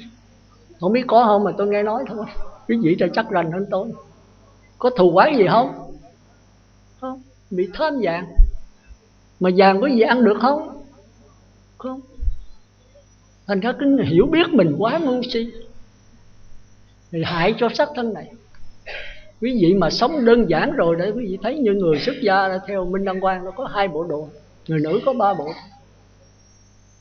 Không tiền, không bạc, không nhà, không cửa, ngày ăn con bữa thôi. Thì còn cái gì nữa mà sợ? Rồi Thái tử Siddhartha thì tiền hậu uổng mà cái sợ anh ta ám sát hoài. Tới chừng đi tu rồi ngồi dưới gốc cây ngủ, mà đến gốc cây có ai ngót. Cái bát này đen thui như vậy, ai mà thèm lấy mà lấy, tôi gì đó, xin cái mắt khác. Phải khỏe không? Rồi cái ông Thái tử gì xuất gia theo Đức Phật bằng đêm mới ra, ôi hạnh phúc của ta, ôi hạnh phúc của ta. Thì mấy gì thì kheo tôi cũng được, mới mét Đức Phật, chắc ông nhớ vợ. Ông là Thái tử, ông bỏ vợ ông đi tu. Thì Đức Phật mới kêu lại hỏi, kêu hết chư tăng họp lại. Ông nói hồi đó con ở ngoài con làm Thái tử, sắp sửa làm vua, tiền hô ẩu uổng, ăn là sơn hào hải vị, ngủ sung sướng vô cùng, có lính gác này kia, mà con cái hồi hộp hoài, không biết nó giết con lúc nào đây. Còn bây giờ con xuất gia theo Đức Phật, bây giờ con ngủ gốc cây con cảm thấy an lạc vô cùng. Thành ra do đó con quên mất có tỳ kheo ở bên, con la lên ôi hạnh phúc của ta, ôi con chưa từng hưởng cái hạnh phúc này bao giờ, chỉ lần đầu tiên trong cuộc sống hồi hộp khắc khoải của con. Chỉ có hôm nay con mới thấy thật sự là cảnh giới an lạc của con thôi. Phải vậy không? Cái gì muốn an lạc đó không? Vỗ tay bây giờ chịu an lạc đó không? Tôi có đem cây do theo nè, thấy không? Bây giờ gội đầu đi, tôi chứng minh cho cạo tóc. Người nữ ở lại với sư cô, người nam tôi dẫn về tịnh xá, an lạc, phải không? Vỗ tay thì vỗ tay hay lắm, nhưng mà đụng đầu với sự thật thì rút lại, phải không? Bây giờ muốn an lạc không? Về với tôi thì ngủ dưới gốc cây, ngủ ngoài trời giống như ngủ trong cốc, chỉ trừ mưa bệnh thôi. Sáng rồi phải ôm bát đi xin ăn, sướng vô cùng. Không giữ tiền mà hàng ngày vẫn có ăn, người ta đem sức bát người ta lại bái mình. Ăn mà phải người ta cúng dâng, người ta lại bái mình. Còn ngoài quý sự đi xin không ai cho, phải không? Còn tôi không xin mà người ta năn nỉ nữa, thì do cái tu của mình thôi, phải không? Bây giờ muốn an lạc không? Vỗ tay ở này cạo đầu tiên. Nó thành ra chúng ta thấy tái sử điều sao rất là hay. Bỏ tất cả sẽ được tất cả. Được tất cả nghĩa là không được gì hết. Chúng ta phải thêm câu đó, tức là phải đừng dính mắc. Thành ra đạo Phật đó là không chạy trốn cái gì hết. Khi mình thấy rõ cuộc đời này là vô thường, vô ngã, niết bàn tịch tịnh rồi thì ở đâu cũng an lạc hết. Mà nếu mình an lạc rồi thì sao? Thì thế giới hòa bình. Đức Phật đi đâu thì nơi địa ngục nó biến thành niết bàn. Ăn thua cái nhìn của mình thì tất cả đang chiêm bao, tất cả đang mê ngủ. Mà Ngài đến Ngài tỉnh táo thì bây giờ có đánh nhau có gì thì Ngài thấy nó cũng an lạc. Đó là cái tuồng hát thôi. Nếu quý vị đang chiêm bao, quý vị biết mình chiêm bao, quý vị có khổ không? Nếu quý vị đóng một cái tuồng đó, quý vị biết mình đóng tuồng, quý vị có khổ không? Bây giờ quý vị bị lên án, bây giờ tử hình để chặt đầu, quý vị biết đây là cái tuồng đóng, quý vị có sợ không? Được không? Nhưng mà quý vị mê với sự tưởng thiệt, với sự sợ không? Sợ. Thì tại mình mê. Mà muốn tỉnh thì phải nhờ hoàn cảnh, nhờ thầy sáng bạn lành thiện trí thức. Nhưng bạn lành là gì? Là hoàn cảnh, là sống đời sống không nhà, không cửa, không tiền, không bạc. Thôi giờ trở lại, tôi nói quá xa rồi. Thì bây giờ chúng ta muốn đạt cái đó thì khó đấy. Vì khó làm sao? Bị, tại, vì, bởi. Phải không? Đây ai cũng vậy trơn á. Sư nói nghe hay quá, nhưng mà con bị sư ơi, con tại sư ơi, con gì, con bởi sư ơi, cho nên con tới vô là tiêu con hả tu luôn. Phải vậy không? Đó thành ra Đức Phật mới nói rằng thời mạt Pháp này khó tu, chúng sanh quá thừa thải. Quý vị bây giờ đây mà chưa tu là có thần thông hết rồi đó, phải không? Vị nào có trong túi cũng có cái điện thoại di động, tôi không có. Tôi không có thần thông. Tôi chỉ có trí tuệ thôi chứ thần thông tôi không có. Mà thần thông đó mới khổ à. Nếu mà sắm điện thoại vừa điện thoại xịn thì coi chừng đấy, thấy không? Coi chừng là nó lấy đấy. Lấy mà mình chống cự đợi nó đập mình luôn đấy, thấy không? Còn không có gì hết thì khỏe thôi. Thành ra trong kinh mới nói đồ vật chất thôi đừng tạo sống, cõi đất bùn say đắm làm chi, giàu sang càng nặng kéo trì, tiếc thương lưu luyến dứt đi đặng nào, sao bằng đặng bước vào thuyền giác, thể không không giải thoát nhẹ nhàng, đưa qua bỉ ngạn đạo tràng, tăng già Phật xứ đất vàng sống chung, cõi tịnh lạc thông dong ngày tháng, chẳng còn lo khổ nạn nhiễu nhương, những là mừng giận ghét thương, buồn vui ưa muốn như thường như không. Tóc vừa cạo thì tơ lòng đoạn phủi, cuốn sổ đời tên tuổi đã bôi, nợ trần ngày ấy dứt rồi. Giờ cạo không? Để tóc vừa cạo thì tơ lòng đoạn phủi. Thấy không? Cuốn sổ đời tên tuổi đỏ bôi, là nợ cái bên xứ này không có rồi. Nợ trần ngày ấy dứt rồi, Tây phương là cực lạc, ngày ấy một ngôi sẵn dành. Hoa sen nở bên đó, phải không? Bên Tịnh Độ cũng nói vậy mà. Bên đây niệm Phật tinh tấn là bên đó hoa sen nở, bên đây niệm Phật giải đãi hoa sen gãi. Tóc vừa cạo thì tơ lòng đoạn phủi, cuốn sổ đời tên tuổi đã bôi. Nợ trần ngày ấy dứt rồi, Tây phương ngày ấy một ngôi sẵn dành. Kể ngày ấy giảng sanh xứ Phật, học đạo màu nhiệm mật huyền chi. Làm tăng ni ôm bát đắp y, dân trì pháp báo giữ trì giới nghiêm. Năng nghiên cứu xét tìm chân lý, gắn tham thiền thì vị trí phát sanh. Sáng tâm mà tỏ tánh đành rành, tinh chuyên nhập định để đắc thành thần thông. Màn huyền bí bên trong hé mở, mái nhiệm màu lộ hởi rần ra. Rõ ràng đạo quả đâu xa, chân tu thì thành Phật, Phật là người tu. Vậy thôi. Vỗ tay mà không chịu làm. Thì thôi giờ chúng ta trở lại. Thì bây giờ chúng ta thấy rằng cái thời buổi này thì tôi có mấy câu thôi, thì tôi kết luận lại. Hết giờ, còn có nửa tiếng nữa, 20 phút nữa. Thì cái thứ nhất đó là quý vị đi Phật thất để làm cái gì đây? Ai trả lời được? Cái thứ nhất là đi Phật thất để làm cái gì? Vô đây nào, Phật thất để làm cái gì đây? Câu này không ra đi trả lời, đưa cái ấy lại.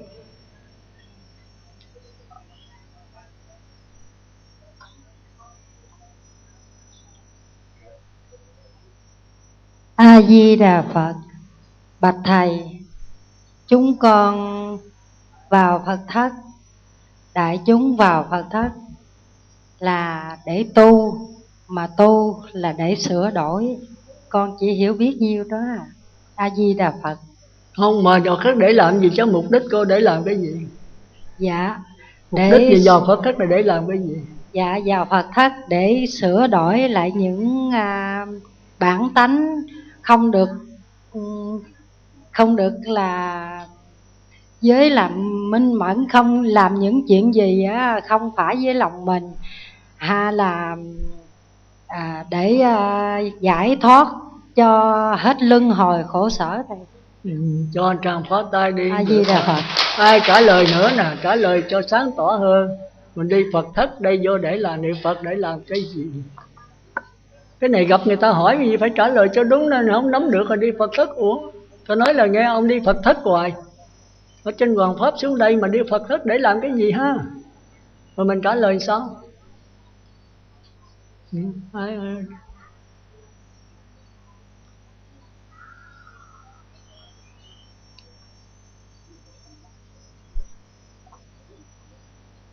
Thưa thầy, A Di Đà Phật, con đi Phật thất để con tập đi xuất gia, tập ly thân ly dục luôn ạ. Tôi không hiểu, nói thì sao tôi nghe không kịp. Con đi Phật thất để con tập xuất ly gia đình ạ. Tập để xuất gia luôn, tập xuất gia. Xuất ly gia đình. Dạ. Tập xuất ly gia đình. Dạ, tập xuất gia đó. Rồi cái gì xuất ly gia đình? Dạ, cái tâm và cái thân luôn ạ. Rồi, tới được rồi, cho anh Tràm vỗ tay đi. Ai có quan niệm khác nữa nè? Còn nếu người kẹt không xuất ly gia đình thì đi Phật thất được không? Hả?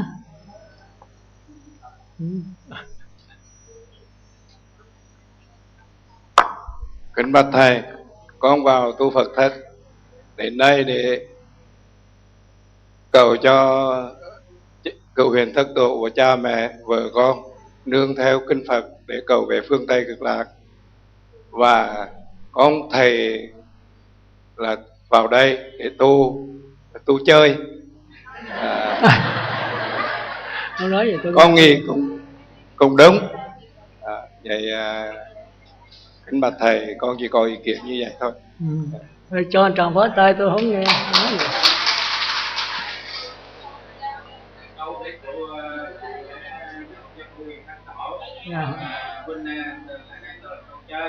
Tôi chơi hả? Trời đất. Chút nữa ông cạo đầu nha. Rồi tu thiệt đó, còn cái tóc là A Di Đà Phật. Bạch thầy, chúng con đi tu Phật thất để cắt bớt duyên trần, niệm Phật cầu giảng sanh tịnh độ. A Di Đà Phật. ơi, cho anh chàng phó tay lớn liền á. Cô này mới biết đó, cô này mới thật sự là tu Phật thất đấy. Cái mục đích của người đi Phật thất có một mục đích một thôi, là gì? Cầu giảng sanh về xứ cực lạc của Phật A Di Đà. Quý vị sống hoài không? Không, rồi chết rồi đi về đâu? Không biết. Cái mục đích đi Phật thất là chết để A Di Đà, Quan Thế Âm, Đại Thế Chí, Thanh Tịnh Đại chúng Bồ Tát đến tiếp dẫn mình. Có một mục đích đó thôi, phải không? Tôi tiếc quý vị đến đây biết bao lâu mà không biết cái mục đích niệm đi Phật thất của mình, rất là uổng. Ngoài cái đó ra là không có cái thứ hai nào nữa hết. Thì quý vị mới mong giảng sanh được. Mình đi mình cầu giảng sanh là mình không ai biết gì, quý vị phải chết, chắc chắn là như vậy. Rồi tôi hỏi quý vị chết đi về đâu? Thì nó không biết thì thôi, uổng cái đời tu của mình. Chết còn nhất định A Di Đà tiếp dẫn con về xứ cực lạc của Phật A Di Đà, thì đó mới là xứng đáng người đi Phật thất. Phải thế không? Còn mục đích nào khác không? Không. Cho giàu sang quan quyền vua chúa, sự sung sướng thanh nhàn, cho cha mẹ mình siêu lên cõi trời cũng không. Cho mình giàu sang, cho mình tiền bạc giàu bảy báo, cất đầy tam thiên đại thế giới, đổi với cái giảng sanh về xứ cực lạc, đổi không? Không. Cho mình làm quan quyền vua chúa, cho mình làm tổng thống, đổi với xứ cực lạc, đổi không? Giờ mình bệnh sắp sửa chết rồi, bây giờ bác sĩ nói tôi trị bệnh cho ông hết, ông bỏ cái vấn đề giảng sanh về xứ cực lạc, chịu không? Cái đó là cái duy nhất của chúng ta. Trời ơi, đi vô Phật thất mà không biết cái đó thì uổng cái đời vô Phật thất này, phải không? Chỉ cầu mong có một cái là cầu giảng sanh về xứ cực lạc của Phật A Di Đà, ngoài ra không có cái thứ hai nữa. Cho bất cứ cái gì cũng không thèm. Cho tôi đắc quả nhập lưu, nhất vãng lai bất lai, cho tôi giờ sanh về cõi trời, không. Cho tôi thống lãnh cõi đất, cho tôi làm bá chủ cả tam thiên đại thiên thế giới, không. Đổi với xứ cực lạc, cái giảng sanh về xứ cực lạc nhất định là không. Quý vị hiểu không? Võ tại sau này tôi hỏi không được là tôi cạo tóc đó. Cái đời mình chỉ còn có bấy nhiêu thôi. Chỉ cầu làm sao giảng sanh về xứ cực lạc của Phật A Di Đà. Tại sao vậy quý vị biết không?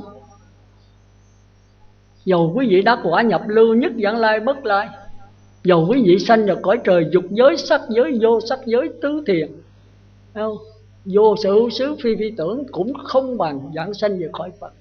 Tại sao vậy ai biết? Ý của tôi là muốn giảng cái đó, bữa nay thì giờ nó hết rồi. Để thấy cái sự quan trọng của vấn đề niệm Phật này, có một mục đích duy nhất thôi, đó là giảng sanh về xứ cực lạc của Phật A Di Đà. Còn ngoài ra bất cứ cái gì tôi cũng không thèm hết. Giờ ai không đồng ý đưa cái ý kiến lại cho tôi nào. Có cái ý kiến nào mà không muốn về xứ cực lạc hay không? Cũng như ông này tu để mà chơi, thì chết thì cũng chết chơi. Cái mục đích mình chơi thì lang thang chơi. Địa ngục cũng được, ngạ quỷ cũng được, súc sanh cũng được, thì chơi mà. Cõi nào cũng ngon hết đó. Thì A-la-hán mới nói câu đó được. Tôi cũng không dám nói. Tôi thì bây giờ nói thật sự quý vị, bây giờ cũng cầu xin về cực lạc Phật A Di Đà thôi. Ngoài ra cho cái gì tôi cũng không thèm, không muốn cái gì, chỉ muốn một cái là gặp A Di Đà và Quan Thế Âm Đại Thế Chí. Chỉ có một cái là cái mục đích của tôi. Đến đây cũng có bao nhiêu đó thôi. Tôi muốn quý vị cũng có cái nhìn giống như vậy. Tôi không bắt buộc, nhưng mà tôi muốn nói cái sự quan trọng của vấn đề giảng sanh. Đúng là tôi còn giảng nữa đấy. Tại sao mà lựa cõi A Di Đà không lựa cõi khác? Nhưng mà thời giờ không có. Rồi cái thứ hai nữa là xứ cực lạc của Phật A Di Đà ở đâu? Cái này cũng sanh ra nhiều thắc mắc đây. Tôi muốn giải tỏa hết tất cả cái thắc mắc để quý vị có cái niềm tin vững chắc. ngay bây giờ và tại đây, thì không ai phá được hết. Nhưng mà với thời gian ngắn ngủi này làm sao? Cái vị thì ấu trĩ quá, còn chưa có hiểu gì hết. Rồi ơi đi Phật thất vậy mà tôi mừng quá xá, nhờ là tôi vô đây tôi chơi thôi. Nói một cái là tôi xuống dốc liền đó. Tôi muốn bỏ đây tôi đi ra khỏi liền. Rồi kêu là muốn độ cho cụ Huyền Thất Tổ được không? Không được đâu, độ là phải A-la-hán trở lên. Nếu không về Cực Lạc cho mấy ông mấy bà ngồi đây suốt 100 kiếp, bây giờ cũng không độ được ai. Mình phải độ mình trước. Mà muốn độ mình thì ít nhất cõi này phải láng, mà láng đỏ con mắt là không được. Nhưng mà nếu giảng sanh về Cực Lạc rồi độ được không? Được. Trở lại, quý vị qua bển một thời gian ngắn là quý vị thành A-la-hán. Quý vị có thể nghe Đức Phật A-di-đà thuyết một thời pháp, quý vị có thể đắc quả nhập lưu nhất lai A-la-hán liền. Cái định lực của chư Phật rất là mạnh, cái trí tuệ, cái đức của các ngài rất là mạnh. Chúng ta thấy hồi xưa Đức Phật mà thuyết tới ông Vô Não đó, một cái tướng cướp mà giết 999 người, mà nghe ngài thuyết thời pháp là đắc quả nhập lưu. Ở với ngài một thời gian có mấy tháng đắc quả A-la-hán luôn. Mà đúng là không có Phật Thích Ca là ông xuống địa ngục vô gián đó. Giết người tới 999 mạng. Còn một mạng nữa là 1000. Một mạng chốt này tức là giết mẹ. Đức Phật ra can chứ không là ông giết mẹ luôn. Thì biết bao giờ mới mang thân người được. Hàng tỷ kiếp chưa mang thân người được. Thế mà Đức Phật độ một cái là ngay trong kiếp đó là bài pháp đầu tiên đắc quả nhập lưu.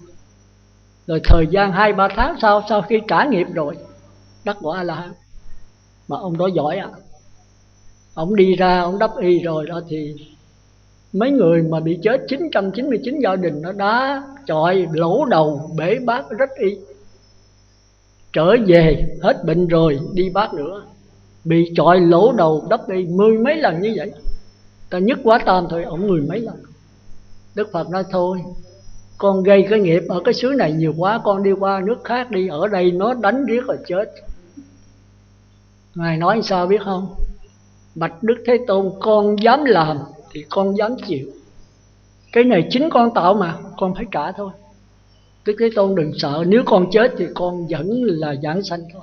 Con vẫn là sanh ra, con tiếp tục con đường tu của con. Đức Phật nói được, nếu ông có ý chí đó thì cứ ở lại.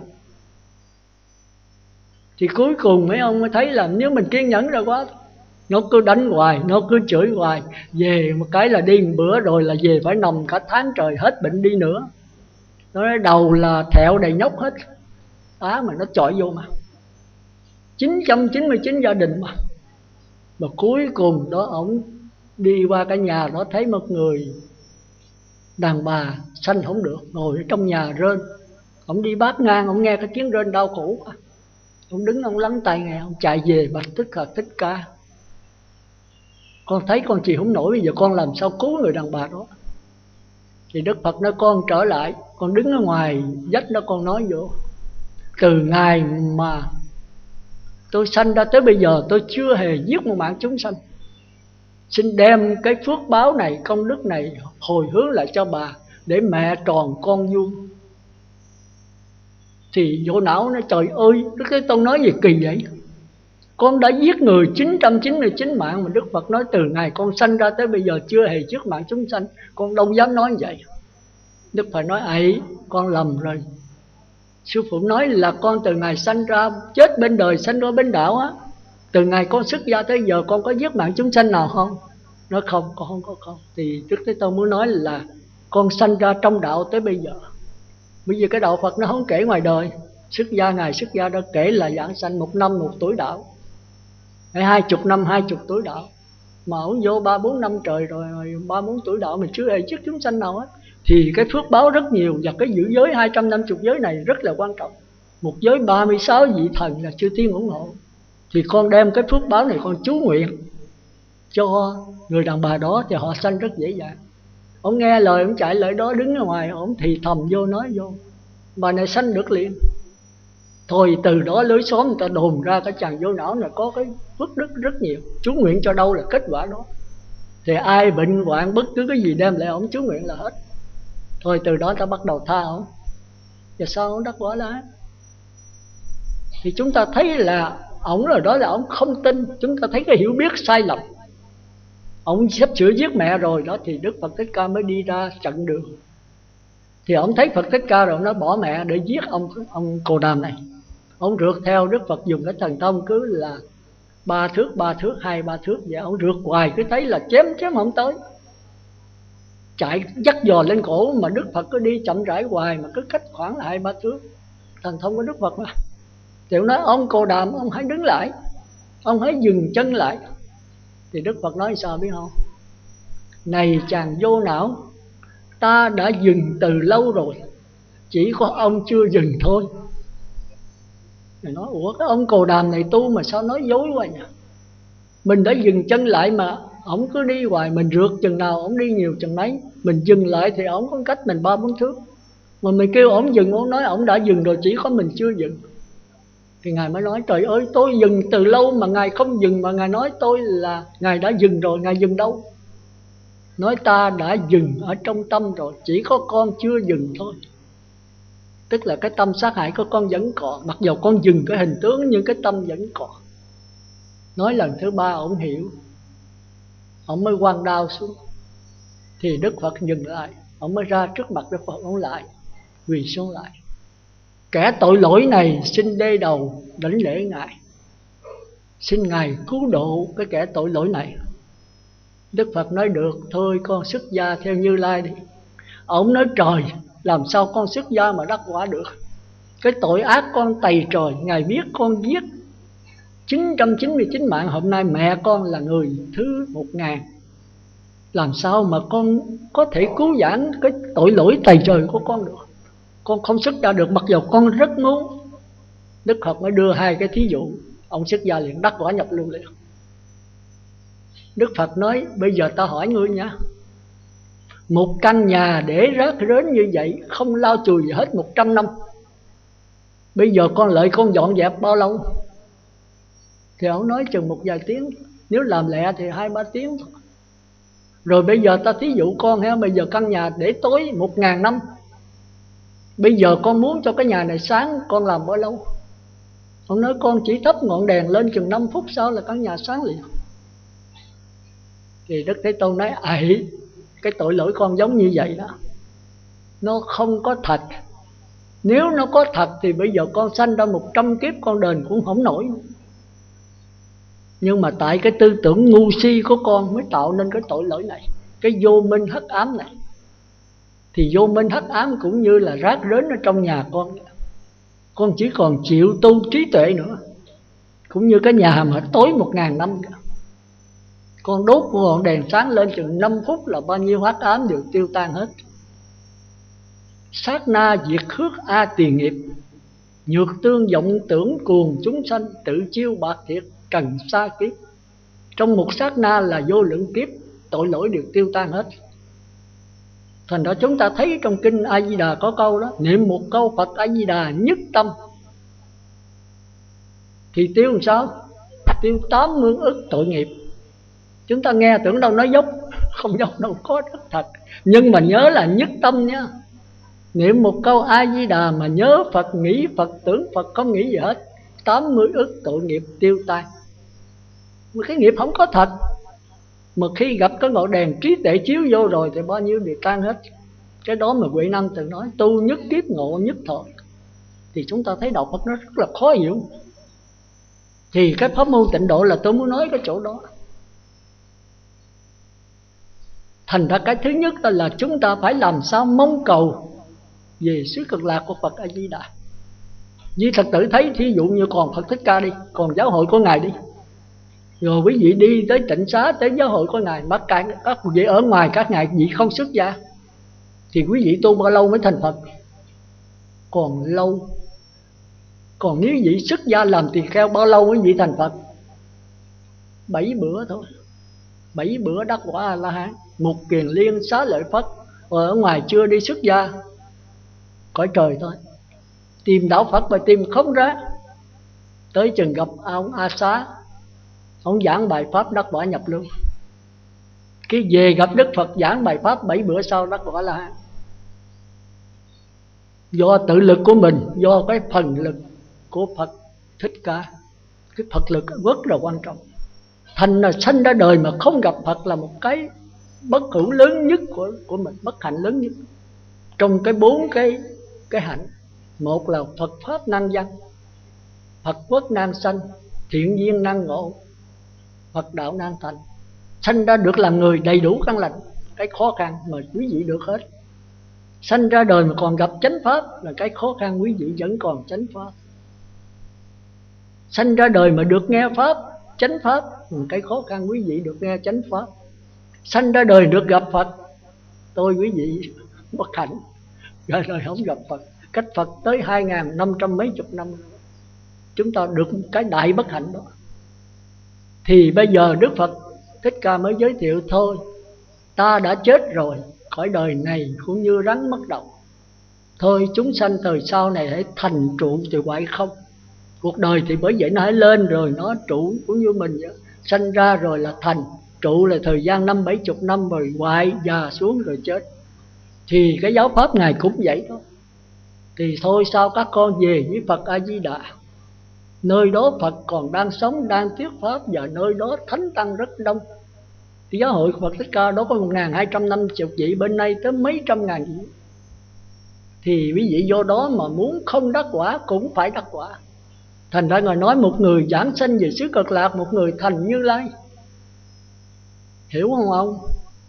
Phải cố gắng nghe đây, rất uổng được đi tịnh độ vô đây niệm Phật mà không hiểu cái này uổng cho cuộc đời ông. Ông sẽ lang thang vào cảnh khổ.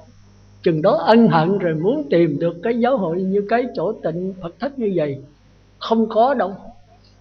Và từ đây trở về sau càng ngày càng tệ. Quý vị đi được vậy đi, và 5-3 năm chưa chắc được đi vậy đâu. Vật chất lên ngút đầu. Người tu thì rất nhiều, nhưng người thật tu rất là ít. Nên nhớ vậy. Rồi còn có nửa tiếng nữa thôi để chúng ta trao đổi. Thì thôi tới đây là tôi nói vậy. Quý vị nên nhớ là cái điều thứ nhất, ngày nay đi Phật thất nên nhớ chỉ cầu giảng sanh về xứ Cực Lạc ở Phật A-di-đà. Còn ngoài ra không mong cầu gì hết. Còn thứ hai đó là xứ Cực Lạc Phật Di-đà ở đâu? Thì chúng ta phải thấy ở về phương Tây, cách đây 10 ức cõi. Câu nói này là không đúng lắm. Chứ cõi Phật không có phương Tây, phương Đông, Nam Bắc gì hết á. Nó là thế giới của vô lượng vô biên. Thế giới đó chỉ là thế giới phát hiện thôi, chứ không phải thế giới đi để mà đến. Còn nếu cõi Ta Bà này Quế Độ có không gian thì có đi có đến. Cái này bữa khác tôi giảng rành hơn. Thí dụ bây giờ quý vị thấy cái đài phát thanh Trà Vinh này với cái đài phát thanh của Mỹ, đài Wo. Bây giờ quý vị từ đây dùng 2 chiếc máy bay, một chiếc bay về đài phát thanh Trà Vinh hay đài phát thanh Sài Gòn, một chiếc bay về đài phát thanh của Mỹ. Chiếc nào tới trước? Nếu cùng bay một lượt, tốc độ một lượt thì sao? Thì tất nhiên đài phát thanh của Sài Gòn phải tới trước, phải thấy không? Đài phát thanh của Mỹ phải tới sau, phải vậy không? Bởi vì nó có không gian. Còn bây giờ tôi hỏi, giờ mình có 2 cái radio.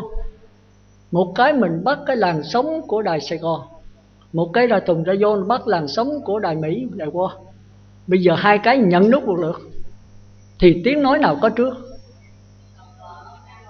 Hả? Một lượt. Đó, cái giảng sanh về xứ Cực Lạc là vậy đấy. Còn cái giảng sanh về cõi trời đó là có không gian, tức là từ đây mà đi về cõi trời dục giới, đi đây về cõi trời sắc giới, có trước có sau. Thì theo cái định lực của mỗi người tu. Còn nếu quý vị mà giảng sanh về hạ phẩm hạ sanh với trung phẩm thượng sanh, cùng giảng cùng chết một lượt, cùng giảng sanh lượt, ai tới trước? Một lượt, không có trước sau gì hết. Thành ra mới nói là nhất cứu Di Đà vô biệt niệm, bất lai đàn chỉ đáo Tây Phương. Vừa chết rồi co tay duỗi tay đã đến Cực Lạc rồi, chứ không có một sát na là tới thôi. Cái gì hiểu không? Bữa khác cái này là phải nói là di thức cho nó rõ ràng. Nó có nhiều cảnh giới có không gian, thời gian tương ưng. Cảnh giới có thời gian tuyệt đối, không có không gian, đó là thế giới tịnh độ của Phật A-di-đà. Còn chúng ta là có thời gian và có không gian. Còn cảnh giới phi không gian, phi thời gian, đó là niết bàn tịch tịnh của A-la-hán. Thôi tạm vậy ha. Vậy thì quý vị nên nhớ là sau đi Phật rất ai hỏi, quý vị sẽ trả lời một câu tuyệt đối thôi, là mong cầu giảng sanh về xứ Cực Lạc của Phật A Di Đà.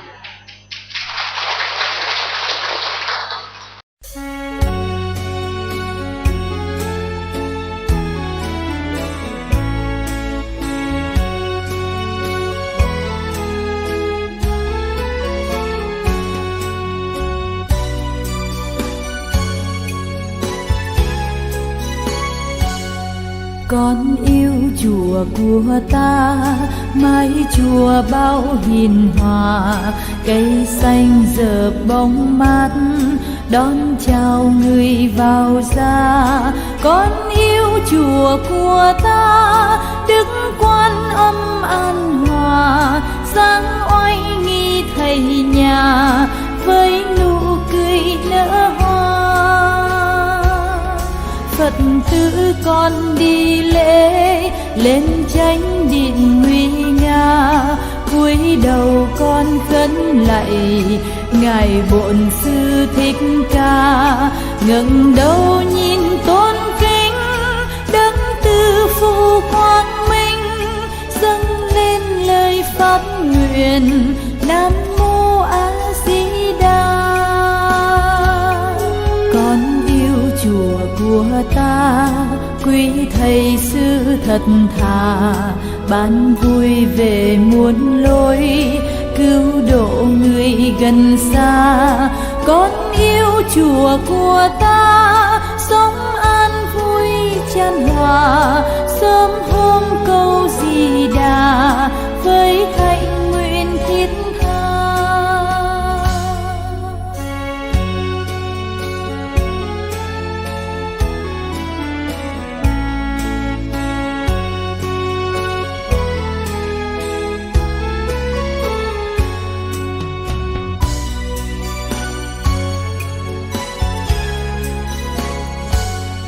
Con yêu chùa của ta, mái chùa bao hiền hòa, cây xanh dợp bóng mát đón chào người vào ra.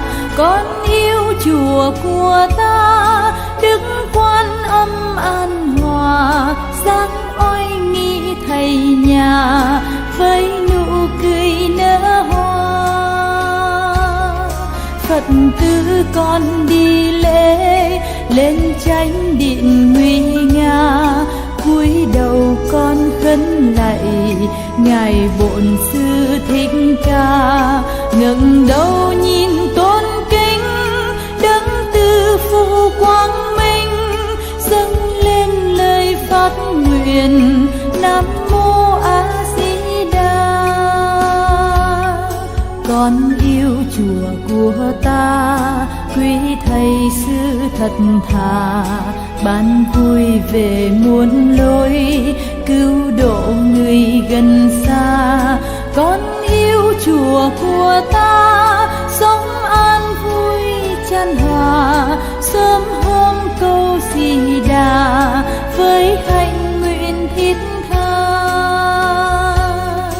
Con yêu chùa của ta, sống an vui chan hòa,